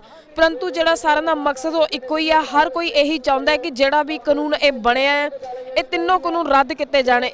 ਇੱਥੋਂ ਤੱਕ ਕਿ ਕਿਸਾਨਾਂ ਨੂੰ ਇਹ ਵੀ ਮਨਜ਼ੂਰ ਨਹੀਂ ਹੈ ਕਿ ਇਹ ਜਿਹੜੇ ਕਾਨੂੰਨ ਹੈ ਇਹਨਾਂ ਦਾ ਕੋਈ ਸ਼ੋਧ ਕੀਤਾ ਜਾਵੇ। ਹਰ ਇੱਕ ਕਿਸਾਨ ਦੀ ਜ਼ੁਬਾਨ ਇਹੀ ਕਹਿੰਦੀ ਹੈ। ਹਰ ਇੱਕ ਕਿਸਾਨ ਨਾਅਰੇਬਾਜ਼ੀ ਲਗਾ ਰਹੇ ਨੇ, ਮੋਦੀ ਸਰਕਾਰ ਦੇ ਖਿਲਾਫ ਨਾਅਰੇਬਾਜ਼ੀ ਹੋ ਰਹੀ ਹੈ ਤੇ ਕਿਸਾਨ ਏਕਤਾ ਮਜ਼ਦੂਰ ਜਿੰਦਾਬਾਦ ਕਿਹਾ ਜਾਂਦਾ ਹੈ। ਮਜ਼ਦੂਰ ਏਕਤਾ ਨੂੰ ਲੈ ਕੇ ਬਾਰ-ਬਾਰ ਨਾਅਰੇਬਾਜ਼ੀ ਕੀਤੀ ਜਾ ਰਹੀ ਹੈ। ਸੋ ਸਰਕਾਰ ਨੂੰ ਚਾਹੀਦਾ ਹੈ ਕਿ ਉਹ ਜਲਦ ਤੋਂ ਜਲਦ ਫੈਸਲਾ ਲਵੇ ਤਾਂ ਜੋ ਇਹ ਜਿਹੜਾ ਲੋਕਾਂ ਦਾ ਭਾਰੀ ਇਕੱਠ ਹੈ ਇਹ ਪਰਤ ਕੇ ਵਾਪਸ ਆਪਣੇ ਪਿੰਡਾਂ ਵਿੱਚ ਜਾਣ, ਆਪਣੀਆਂ ਫਸਲਾਂ ਦੇਖਣ, ਆਪਣੀਆਂ ਜ਼ਮੀਨਾਂ ਨੂੰ ਸੰਭਾਲਣ। ਤੁਸੀਂ ਜੁੜੇ ਰਹੋ ਸਾਡੇ ਨਾਲ। ਮੈਂ ਹਾਂ ਜਸ਼ਨ, ਹਲਚਲ ਟੀਵੀ ਕੈਨੇਡਾ ਤੋਂ। ਧੰਨਵਾਦ। ਤੁਸੀਂ ਵੇਖ ਸਕਦੇ ਹੋ ਅਸੀਂ ਸਿੰਧੂ ਬਾਰਡਰ ਤੇ ਖੜੇ ਹਾਂ ਤੇ ਇੱਥੇ ਦੇਖਣ ਵਾਲੀ ਗੱਲ ਇਹ ਆ, ਜਿਵੇਂ ਅਸੀਂ ਪਹਿਲਾਂ ਕੁੰਡਲੀ ਬਾਰਡਰ ਤੇ ਤੁਹਾਨੂੰ ਲਾਈਵ ਤਸਵੀਰਾਂ ਦਿਖਾਈਆਂ ਤੇ ਹੁਣ ਅਸੀਂ ਤੁਹਾਨੂੰ ਸਿੰਧੂ ਬਾਰਡਰ ਤੇ ਲਾਈਵ ਤਸਵੀਰਾਂ ਦਿਖਾ ਰਹੇ ਹਾਂ। ਇੱਥੇ ਲੋਕਾਂ ਦੇ ਨਾਲ ਤੁਹਾਨੂੰ ਗੱਲਬਾਤ ਕਰਕੇ ਦਿਖਾ ਰਹੇ ਹਾਂ।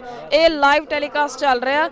ਇਸ ਦੇ ਵਿੱਚ ਦੇਖਣ ਵਾਲੀ ਗੱਲ ਇਹ ਹੈ ਕਿ ਰੋਸ ਪ੍ਰਦਰਸ਼ਨ ਦੇ ਵਿੱਚ ਬਜ਼ੁਰਗ ਬੰਦੇ ਜਾਂ ਨੌਜਵਾਨ ਤਾਂ ਹਿੱਸੇਦਾਰੀ ਲੈ ਹੀ ਰਹੇ ਨੇ। ਖਾਸ ਤੌਰ ਤੇ ਇੱਥੇ ਨੌਜਵਾਨ ਔਰਤਾਂ ਵੀ ਪ੍ਰੋਪਰ ਹਿੱਸੇਦਾਰੀ ਲੈ ਰਹੀਆਂ ਨੇ, ਜਿਹੜੀਆਂ ਕਿਤੇ ਨਾ ਕਿਤੇ ਜਾ ਕੇ ਇਹ ਲਾਭਕਾਰੀ ਸਿੱਧ ਹੋਵੇਗਾ, ਕਿਉਂਕਿ ਜਿਸ ਮੁਕਾਮ ਨੂੰ ਪੁੱਜਣ ਦੇ ਲਈ ਹਰ ਇੱਕ ਕਿਸਾਨ ਜਿਹੜਾ ਪ੍ਰਦਰਸ਼ਨ ਕਰ ਰਿਹਾ ਤੇ ਉਹਨਾਂ ਦੇ ਘਰ ਦੀਆਂ ਔਰਤਾਂ ਵੀ ਇਸ ਪ੍ਰਦਰਸ਼ਨ ਦਾ ਹਿੱਸਾ ਬਣੀਆਂ ਹੋਈਆਂ ਨੇ। ਸੋ ਮੋਦੀ ਸਰਕਾਰ ਨੂੰ ਚਾਹੀਦਾ ਹੈ ਕਿ ਜਿੱਥੋਂ ਦੀਆਂ ਔਰਤਾਂ ਨੇ ਵੀ ਆ ਕੇ ਪ੍ਰਦਰਸ਼ਨ ਦੇ ਵਿੱਚ ਹਿੱਸੇਦਾਰੀ ਪਾਈ ਹੈ ਤੇ ਕਿਤੇ ਨਾ ਕਿਤੇ ਹੁਣ ਸਰਕਾਰ ਨੂੰ ਵੀ ਝੁਕਣਾ ਪਏਗਾ, ਇਹਨਾਂ ਦੀ ਆਵਾਮ ਨੂੰ ਸੁਣਨਾ ਪਏਗਾ। ਸੋ ਸਤਿ ਸ਼੍ਰੀ ਅਕਾਲ ਜੀ। हाँ जी, ਕੀ ਨਾਮ ਹੈ ਤੁਹਾਡਾ? मैं राजवाला हूँ मेरठ से। ਮੇਰਠ ਤੋਂ। ਓਕੇ, ਤੁਹਾਡਾ ਜਿਹੜਾ ਕਿਸਾਨ ਧਰਨਾ ਚੱਲ ਰਿਹਾ ਇਸ ਦੇ ਬਾਰੇ ਵਿੱਚ ਕੀ ਵਿਚਾਰਧਾਰਾ ਹੈ? मेरा यही कहना है कि अगर मेरे भाई किसान भाई ये 3 बिल पास इसके लिए मना कर रहे हैं तो मोदी जी को क्या दिक्कत है? इन 3 बिलों को रद्द करे तो मेरे किसान भाइयों को पंजाब भेज दे, जो भी मेरे किसान भाई हरियाणा से, पंजाब से, उत्तर प्रदेश से जो आए हुए हैं उनको घर भेज दे। क्यों इस कोरोना काल में उस बीमारी को बढ़ा रहे हैं? अगर बीमारी है तो इसको क्यों बढ़ा रहे हैं? जिम्मेदार आदमी हो गए ऐसी बातें कर रहे हैं तो फिर गैर जिम्मेदार क्या करेंगे? ਜੀ ਬਿਲਕੁਲ, ਇਹਨਾਂ ਦਾ ਕਹਿਣਾ ਹੈ ਕਿ ਕਰੋਨਾ ਕਾਲ ਦੇ ਵਿੱਚ ਮੋਦੀ ਸਰਕਾਰ ਨੂੰ ਚਾਹੀਦਾ ਹੈ ਕਿ ਇਸ ਪ੍ਰਦਰਸ਼ਨ ਨੂੰ ਖਤਮ ਕਰੇ, ਕੋਈ ਨਾ ਕੋਈ ਫੈਸਲਾ ਲਵੇ ਜਲਦੀ ਤੋਂ ਜਲਦੀ, ਰੈਦਰ ਦੈਨ ਕਿ ਇਹ ਬਿਮਾਰੀ ਅੱਗੇ ਵਧੇ ਜਾਂ ਕੋਈ ਹੋਰ ਰੂਪ ਧਾਰਨ ਕਰੇ। ਇਹ ਜਿਹੜੀ ਜੰਗ ਚੱਲ ਰਹੀ ਹੈ ਕਿਤੇ ਨਾ ਕਿਤੇ ਜਾ ਕੇ ਖਤਰੇ ਦੇ ਬੱਦਲ ਮੰਡਰਾ ਰਹੇ ਨੇ। ਸੋ ਸਰਕਾਰ ਨੂੰ ਚਾਹੀਦਾ ਹੈ ਕਿ ਆ ਕੇ ਲੋਕਾਂ ਦੇ ਨਾਲ ਖਾਸ ਗੱਲਬਾਤ ਕਰੇ ਜਾਂ ਕੋਈ ਇਹਨਾਂ ਦੇ ਅੰਦਰ ਉਮੀਦ ਤਾਂ ਜਗਾਵੇ, ਇੱਕ ਵਾਰੀ ਆ ਕੇ ਗੱਲ ਤਾਂ ਕਰੇ ਤਾਂ ਜੋ ਇਹ ਵੀ ਕਿਸੇ ਉਮੀਦ ਦੇ ਨਾਲ ਇਸੇ ਪ੍ਰਦਰਸ਼ਨ ਦੇ ਵਿੱਚ ਸ਼ਾਂਤਮਈ ਢੰਗ ਨਾਲ ਰੋਸ ਪ੍ਰਦਰਸ਼ਨ ਜਾਰੀ ਰੱਖਣ। ਹਾਂਜੀ, तो जो 3 ਬਿੱਲ ਪਾਸ ਹੋਏ ਨੇ, ਸੋ ਇਸ ਦੇ ਬਾਰੇ 'ਚ ਤੁਸੀਂ ਕੀ ਚਾਹੁੰਦੇ ਕਿ ਇਹ ਜਿਹੜੇ ਬਿੱਲ ਹੈ ਇਹਨਾਂ ਵਿੱਚ ਚੇਂजेस ਆ ਜਾਵੇ ਤਾਂ ਬੈਟਰ ਹੈ ਜਾਂ ਰੱਦ ਹੋਵੇ ਤਾਂ ਵਧੀਆ? देखिए, अगर मेरे किसान भाई कहते पहले नोटबंदी हुई तो एक हम समझ नहीं पाए कि मोदी जी का क्या प्लानिंग चल रही है। तो नोटबंदी में हम लोग सब लोग बेवकूफ़ बन के रह गए। हमने सोचा था शायद हमारे लिए अच्छा होगा, लेकिन वो आम जनता के लिए क्या, किसी के लिए भी अच्छा नहीं हुआ।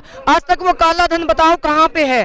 काला धन तो छोड़ो, एक आम आदमी, एक वैसे आदमी, सब लोग एक स्थिति से जो गुजरे हैं वो सब जानते हैं। दूसरी बात, वो GST लागू कर दी, उससे भी एक आम आदमी मरा है। तीसरी बात ये, अब ये कोरोना काल में जब कोरोना से इंसान अभी उभर भी नहीं पाया था, अभी वो 1 पॉइंट भी इतना सा भी बाहर नहीं निकल पाया था, तो ये 3 बिल दिखा दिए। तो ये 3 बिल दिखाने का क्या मतलब है? अगर मेरे किसान भाइयों को इससे फ़ायदा नहीं है, क्योंकि मैं भी किसान की बेटी हूँ, बहू हूँ, मैं मेरठ से हूँ, आज मैं 1 हफ्ते से दिल्ली आती हूँ, दिल्ली चली जाती हूँ, लेकिन मुझे यहाँ पे आना, किसान भाइयों के साथ में आना बैठना इसलिए अच्छा लग रहा है क्योंकि मैं भी किसान की बेटी हूँ। और अच्छा क्या, छाती फट के आ रही है, अंदर से कलेजा बह रहा है कि ये क्या हो रहा है। ये ठंड में मेरे भाई किसान भाई आके पंजाब से पड़े हुए हैं, लेकिन मोदी जी को इस बात की कोई परवाह नहीं है। मोदी जी को और योगी जी को भेज देते हैं मेरठ, जाओ वहाँ पे भाषण दे के आओ। कल योगी जी ने मेरठ जाके भाषण दिए है, क्योंकि मैं मेरठ से हूँ, मुझे पता लगा है। वहाँ पे भेज रहे हैं क्योंकि वो तो उनके ही मुख्यमंत्री हैं, वो तो भेजेंगे। आज वो कहीं और गए हैं, अगर वो उनको वहाँ भेज सकते हैं तो क्या मेरे किसान भाइयों के बीच में नहीं भेज सकते प्रस्ताव लेके? तब भी मेरे किसान भाइयों को शायद अच्छा लगता। तो मैं यही कहना चाहती हूँ, जो 3 बिल हैं इसको ये सरकार वापस ले, वापस ले, वापस ले। ਜੀ ਬਿਲਕੁਲ, ਇਹਨਾਂ ਔਰਤਾਂ ਦਾ ਵੀ ਇਹੀ ਕਹਿਣਾ ਹੈ ਕਿ ਸਰਕਾਰ ਜਿਹੜੀ ਹੈਗੀ ਹੈ ਇਹ ਬਿੱਲ ਨੂੰ ਵਾਪਸ ਹੀ ਲਵੇ, ਨਾ ਕਿ ਇਸ ਦੇ ਵਿੱਚ ਕੋਈ ਚੇਂਜ ਕਰੇ, ਕਿਉਂਕਿ ਚੇਂਜਸ ਇਹ ਬਿਲਕੁਲ ਵੀ ਕਿਸੇ ਵੀ ਕਿਸਮ ਦਾ ਨਹੀਂ ਚਾਹੁੰਦੇ ਨੇ। ਸੋ ਇਹਨਾਂ ਦੀ ਇੱਕੋ ਹੀ ਡਿਮਾਂਡ ਹੈ ਕਿ ਇਹ ਜਿਹੜੇ ਤਿੰਨੋਂ ਬਿੱਲ ਹੈ ਇਹ ਰੱਦ ਹੀ ਹੋਣੇ ਚਾਹੀਦੇ ਨੇ। ਆਓ ਅਸੀਂ ਗੱਲਬਾਤ ਕਰਦੇ ਹਾਂ। ਹਾਂਜੀ, ਸਤਿ ਸ਼੍ਰੀ ਅਕਾਲ ਜੀ। ਸਤਿ ਸ਼੍ਰੀ ਅਕਾਲ ਜੀ। ਹਾਂਜੀ, ਕੀ ਨਾਮ ਹੈ ਤੁਹਾਡਾ? ਅਮਰਜੀਤ ਸਿੰਘ, ਪਿੰਡ ਜਲਾਲਪੁਰ। ਕਿੱਥੋਂ ਆਏ ਤੁਸੀਂ? ਜਲਾਲਪੁਰ ਖੁਰਦ ਦੁਆਬੇ ਏਰੀਏ ਚੋਂ ਆਏ ਆ, ਜਿੱਥੋਂ ਜ਼ਿਆਦਾਤਰ ਨੌਜਵਾਨ ਬਾਹਰ ਗਏ ਆ, ਪਰ ਜਿੰਨੇ ਕੁ ਵੀ ਹੈਗੇ ਹਨ ਉਹ ਸਾਰੇ ਅੱਜ ਧਰਨਿਆਂ 'ਚ ਪਹੁੰਚੇ ਆ। ਹਾਂਜੀ, ਤੇ ਤੁਹਾਨੂੰ ਕੀ ਲੱਗਦਾ ਹੈ ਕਿ ਜਿਹੜੇ ਤਿੰਨੋਂ ਬਿੱਲ ਪਾਸ ਹੋਏ ਨੇ, ਕਿਆ ਇੱਕ ਵੀ ਬਿੱਲ ਦਾ ਕਿਸਾਨਾਂ ਨੂੰ ਕੋਈ ਵੀ ਫਾਇਦਾ ਨਹੀਂ ਹੈ? ਕੋਈ ਫਾਇਦਾ ਨਹੀਂ ਮੈਡਮ, ਇਹ ਬਸ ਜ਼ਮੀਨ ਯਾਨੀ ਕਿ ਅਕਵਾਇਰ ਕਰਨ ਦਾ ਕਰਕੇ ਹੀ ਆ ਕੀਤਾ ਹੋਇਆ। ਸਾਡਾ ਦੇਖੋ ਕਿੰਨਾ ਗੰਦਾ ਕਾਨੂੰਨ ਆ ਇਹ, ਅਸੀਂ ਕੇਸ ਵੀ ਨਹੀਂ ਕਰ ਸਕਦੇ ਕੋਰਟ 'ਚ। ਇਹ ਤੋਂ ਬਾਅਦ ਕੀ ਬਸ ਸਕੀਮ ਖੇਡੀ ਗਈ ਕਰੋਨਾ ਕਾਲ ਦਾ ਚਲਾ ਕੇ ਵੀ ਲੋਕੀ ਘਰਾਂ 'ਚ ਕੈਦ ਕਰਤੇ ਤੇ ਮਾਰੂ ਬੈਲੇ ਪੇਸ਼ ਕਰਦੇ। ਜੀ ਬਿਲਕੁਲ, ਜਿਵੇਂ ਦੱਸਿਆ ਗਿਆ ਹੈ ਕਿ ਇਸ ਜਿਹੜਾ ਬਿੱਲ ਪਾਸ ਹੋਇਆ ਇਸ ਦੇ ਵਿੱਚ ਕੋਈ ਵੀ ਕਿਸਾਨ ਅੱਗੇ ਅਪੀਲ ਜਾਂ ਦਲੀਲ ਨਹੀਂ ਕਰ ਸਕਦਾ। ਸੋ ਸਰਕਾਰ ਨੇ ਇਹ ਇੱਕ ਸਿਆਸਤ ਖੇਡੀ ਹੈ ਕਿਸਾਨ ਭਾਈਚਾਰੇ ਦੇ ਨਾਲ, ਕਿਉਂਕਿ ਉਹਨਾਂ ਨੇ ਜਿਹੜੇ ਬਿੱਲ ਪਾਸ ਕੀਤਾ ਹੈ ਕਰੋਨਾ ਕਾਲ ਦੇ ਵਿੱਚ ਕਰ ਦਿੱਤਾ ਹੈ। ਸ਼ਾਇਦ ਉਹਨਾਂ ਨੂੰ ਵਹਿਮ ਸੀ ਕਿ ਲੋਕ ਜਿਹੜੇ ਇਕੱਠੇ ਨਹੀਂ ਹੋਣਗੇ ਤੇ ਨਾ ਹੀ ਕੋਈ ਧਰਨੇਬਾਜ਼ੀ ਕੀਤੀ ਜਾਏਗੀ, ਪਰ ਕਿਸਾਨ ਮਜ਼ਦੂਰ ਏਕਤਾ ਨੇ ਕੀ ਕੀਤਾ ਹੈ, ਰੋਸ ਪ੍ਰਦਰਸ਼ਨ ਲਗਾਤਾਰ ਜਾਰੀ ਕੀਤਾ ਹੋਇਆ ਹੈ। ਕੁੰਡਲੀ ਬਾਰਡਰ ਤੇ ਅੱਜ ਅਸੀਂ ਸਿੰਧੂ ਬਾਰਡਰ ਤੇ ਆ। ਸੋ ਇਹਨਾਂ ਦਾ ਪ੍ਰਦਰਸ਼ਨ ਲਗਾਤਾਰ ਐਵੇਂ ਜਾਰੀ ਰਹੇਗਾ। ਇਹਨਾਂ ਦੇ ਅੰਦਰ ਜਿਹੜਾ ਉਤਸ਼ਾਹ ਹੈ ਉਹ ਲਗਾਤਾਰ ਵੱਧਦਾ ਹੀ ਜਾ ਰਿਹਾ। ਹਾਂਜੀ, ਸਭ ਤੋਂ ਪਹਿਲਾਂ ਵਾਹਿਗੁਰੂ ਜੀ ਕਾ ਖਾਲਸਾ, ਵਾਹਿਗੁਰੂ ਜੀ ਕੀ ਫਤਿਹ ਪ੍ਰਵਾਨ ਹੋਵੇ। ਉਸ ਤੋਂ ਅੱਗੇ ਮੈਂ ਮੋਦੀ ਜੀ ਨੂੰ ਇਸ ਦੱਸਣਾ ਚਾਹੁੰਦੀ ਹਾਂ ਵੀ ਜੋ ਤੋਂ ਘਟੀਆ ਸਰਕਾਰ ਤੇ ਨਕੰਮੀ ਸਰਕਾਰ ਆ ਗਈ ਹੈ ਨਾ, ਇਹ ਬਿਲਕੁਲ ਸਾਨੂੰ ਪਸੰਦ ਨਹੀਂ ਸੀ, ਪਹਿਲੇ ਵੀ ਪਸੰਦ ਨਹੀਂ, ਪਰ ਚਲੋ ਤੇਰੀ ਕਿਸਮਤ ਚੰਗੀ, ਤੂੰ ਬਣ ਗਿਆ ਰਾਜਾ। ਸਾਡਾ ਅੱਗੇ ਇੱਕ ਪਹਿਰਾ ਹੈ, ਕੁਦਰਤ ਤੇਰੀ ਮਾਲਕਾ ਬੜੇ ਨਿਆਰੇ ਰੰਗ, ਭੀਖ ਮੰਗਾਵੇ ਰਾਜਾ ਤੇ ਤਖਤ ਭਾਵੇਂ ਨੰਗ। ਉਹ ਇੱਕ ਨੰਗ ਵਾ ਜਿਹੜਾ ਰਾਜਾ ਬਣ ਕੇ ਬਹਿ ਗਿਆ। ਸਾਡੇ ਅੱਜ ਰਾਜੇ ਜਿਹੜੇ ਸੜਕਾਂ ਉੱਤੇ ਲੇਟ ਰਹੇ ਨੇ, ਤੇ ਉਹਨੂੰ ਇਹ ਸੰਦੇਸ਼ਾ ਚਾਹੁੰਦੀ ਆ, ਮੋਦੀ ਜੀ ਜਿਹੜੇ ਸਾਡੇ ਉੱਤੇ 3 ਕਾਲੇ ਕਾਨੂੰਨ ਕੀਤੇ ਆ ਨਾ, ਕਾਨੂੰਨ ਲਾਗੂ ਕੀਤੇ ਆ, ਉਹਨਾਂ ਨੂੰ ਜਲਦ ਤੋਂ ਜਲਦ ਵਾਪਸ ਲੈ ਲਓ। ਸਾਨੂੰ ਇਹ ਨਾ ਮੌਕਾ ਹੋਵੇ ਵੀ ਹੋਰ ਵੀ ਜਿੰਨਾ ਵੀ ਸਾਨੂੰ ਸੰਘਰਸ਼ ਜਿਹੜਾ ਤਿੱਖਾ ਕਰਨ ਦੀ ਲੋੜ ਪਵੇ। ਬਾਕੀ ਮੈਂ ਮੋਦੀ ਜੀ ਨੂੰ ਇਹ ਕਹਿਣਾ ਚਾਹੁੰਦੀ ਆ ਵੀ ਜੇ ਤੂੰ ਐਡਾ ਹੀ ਵੱਡਾ ਰਾਜਾ ਏ ਤੇ ਤੈਨੂੰ ਕੀ ਡਰ ਸੀ? ਤੂੰ ਆਣ ਕੇ ਚੂਹਾ ਦੀ ਖੁੱਡ 'ਚ ਵੜ ਕੇ ਬੈਠਾ, ਆਣ ਕੇ ਨਾ ਕਿਸਾਨਾਂ ਦੇ ਕੋਲ ਆਣ ਕੇ ਨਾ ਵੀਰਾਂ ਮੇਰੇ ਦਾ ਹਾਲ ਸੁਣ, ਜਿਹੜੇ 10 ਨਾਵਾਂ ਦੀ ਕਿਰਤ ਕਰਨ ਵਾਲੇ ਆ। ਕਦੀ ਸਾਨੂੰ ਅੱਤਵਾਦੀ ਦੱਸਦਾ ਏ, ਕਦੀ ਸਾਨੂੰ ਤੱਤਵਾਦੀ ਦੱਸਦਾ ਏ, ਕਦੀ ਸਾਨੂੰ ਅੱਤਵਾਦੀ। ਅਸੀਂ ਹੱਕਵਾਦੀਆਂ, ਹੱਕਵਾਦੀ। ਅਸੀਂ ਨਾ ਅੱਤਵਾਦੀ ਹੂ ਨਾ ਹੀ ਤੱਤਵਾਦੀ ਹੂ। ਅਸੀਂ ਆਪਣਾ ਹੱਕ ਲੈਣ ਵਾਸਤੇ ਆਏ ਆ, ਅਸੀਂ ਭਿਖਾਰੀ ਨਹੀਂ ਗਏ ਤੇਰੇ ਮੋਦੀ ਜੀ। ਅਸੀਂ ਭੀਖ ਨਹੀਂ ਤੇਰੇ ਕੋਲੋਂ ਮੰਗਣ ਲੈਣ ਆਏ, ਅਸੀਂ ਆਪਣਾ ਹੱਕ ਲੈਣ ਆਏ ਆ ਤੇ ਹੱਕ ਲੈ ਕੇ ਹੀ ਜਾਵਾਂਗੇ। ਜਿੰਨਾ ਮਰਜ਼ੀ ਤੂੰ ਆਪਣੇ ਜੀ ਕਰਦਾ ਦਾ ਲਾ ਲਾ, ਪੁੱਠੇ ਸਿੱਧੀਆਂ ਚਾਲਾਂ ਚਲਾ ਲਾ। ਕਦੀ ਤੂੰ ਕਈ ਛੋਟੇ ਕਰਦਾ ਏ, ਕਦੀ ਤੂੰ ਕਈ ਕਰਦਾ। ਰਾਤ ਨੂੰ ਸ਼ਰਾਬਾਂ ਪਿਆਪਾ ਤੇਰੇ ਗੁੰਡੇ ਸਾਡੇ ਤੰਬੂਆਂ ਚ ਆਉਂਦੇ ਨੇ, ਕਦੀ ਕਈ ਆਣ ਕੇ ਸਾਡੇ ਨਾਲ ਬੁਰੇ ਭਲੇ ਵਰਤਾਓ ਕਰਦੇ ਨੇ। ਅਸੀਂ ਉਹ ਇਨਸਾਨ ਨਹੀਂ ਗੇ। ਇਹ ਮੇਰੇ ਇਨਸਾਨ ਵੀਰ ਜਿਹੜੇ ਆਪਣੀਆਂ ਜਾਨਾਂ ਕੁਰਬਾਨ ਕਰਨ ਵਾਲੇ ਨੇ। ਤੇ ਤੈਨੂੰ ਮੋਦੀ ਜੀ ਕੋਈ ਨਾ ਕੋਈ ਹੋਸ਼ ਚਾਹੀਏ, ਆਣ ਕੇ ਜਾਂ ਤੇ ਸਹੀ ਸਹੀ ਸਾਡਾ ਨਿਆਂ ਮੇਰੇ ਵੀਰਾਂ ਕੋ ਲੈ ਲਾ ਤੇ ਸਾਡਾ ਹੱਕ ਦੇ ਦੇ। ਅਸੀਂ ਆਪਦੇ ਪਿੰਡਾਂ ਨੂੰ ਵਾਪਸ ਜਾਣ ਵਾਲੇ ਬਣੀਏ, ਤੇ ਜੇਕਰ ਨਹੀਂ ਤੇ ਸਾਡਾ ਇੱਕ ਐਡਾ ਸੰਘਰਸ਼ ਦਿਖਾ ਜਗਾ ਦਿੱਲੀ ਦੀ ਗਲੀ ਦੇ ਵਿੱਚ, ਕੱਲੀ ਕੱਲੀ ਦਲੀਜ ਦੇ ਵਿੱਚ ਇੰਨੇ ਪੈਰ ਜਮਾ ਦਾਂਗੇ, ਇੰਨੇ ਤਰਨ ਮੋਦੀ ਨੂੰ ਭੱਜਦੇ ਨੂੰ ਰਾਹ ਨਹੀਂ ਲੱਭਣਾ। ਉਹਦੀ ਉੱਤੇ ਕੋਠੀ ਦੇ ਉੱਤੇ ਇਹੋ ਜਿਹੀਆਂ ਪਾਥੀਆਂ ਪੱਥ ਕੇ ਜਾਵਾਂਗੇ। ਮੋਦੀ ਸਾਨੂੰ ਸਦਾ ਹੀ ਯਾਦ ਰੱਖੂ।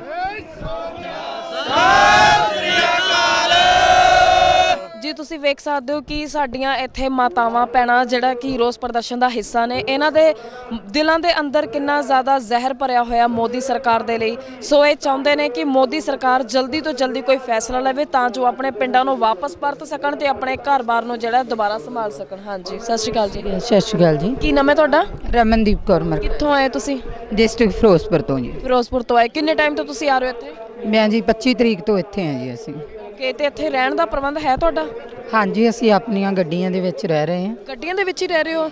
ਤੇ ਗੱਡੀਆਂ ਵਿੱਚ ਰਹਿ ਕੇ ਕਾਫੀ ਤਰ੍ਹਾਂ ਦੀਆਂ ਸਮੱਸਿਆਵਾਂ ਦਾ ਵੀ ਸਾਹਮਣਾ ਕਰਨਾ ਪੈ ਰਿਹਾ ਹੋਣਾ ਤੁਹਾਨੂੰ। ਦੇਖੋ ਜੀ, ਸਭ ਤੋਂ ਵੱਡੀ ਸਮੱਸਿਆ ਤਾਂ ਸਾਨੂੰ ਮੋਦੀ ਨੇ ਪੈਦਾ ਕਰਤੀ। ਐਦੂ ਵੱਡੀ ਕੋਈ ਸਮੱਸਿਆ ਹੋ ਨਹੀਂ ਸਕਦੀ।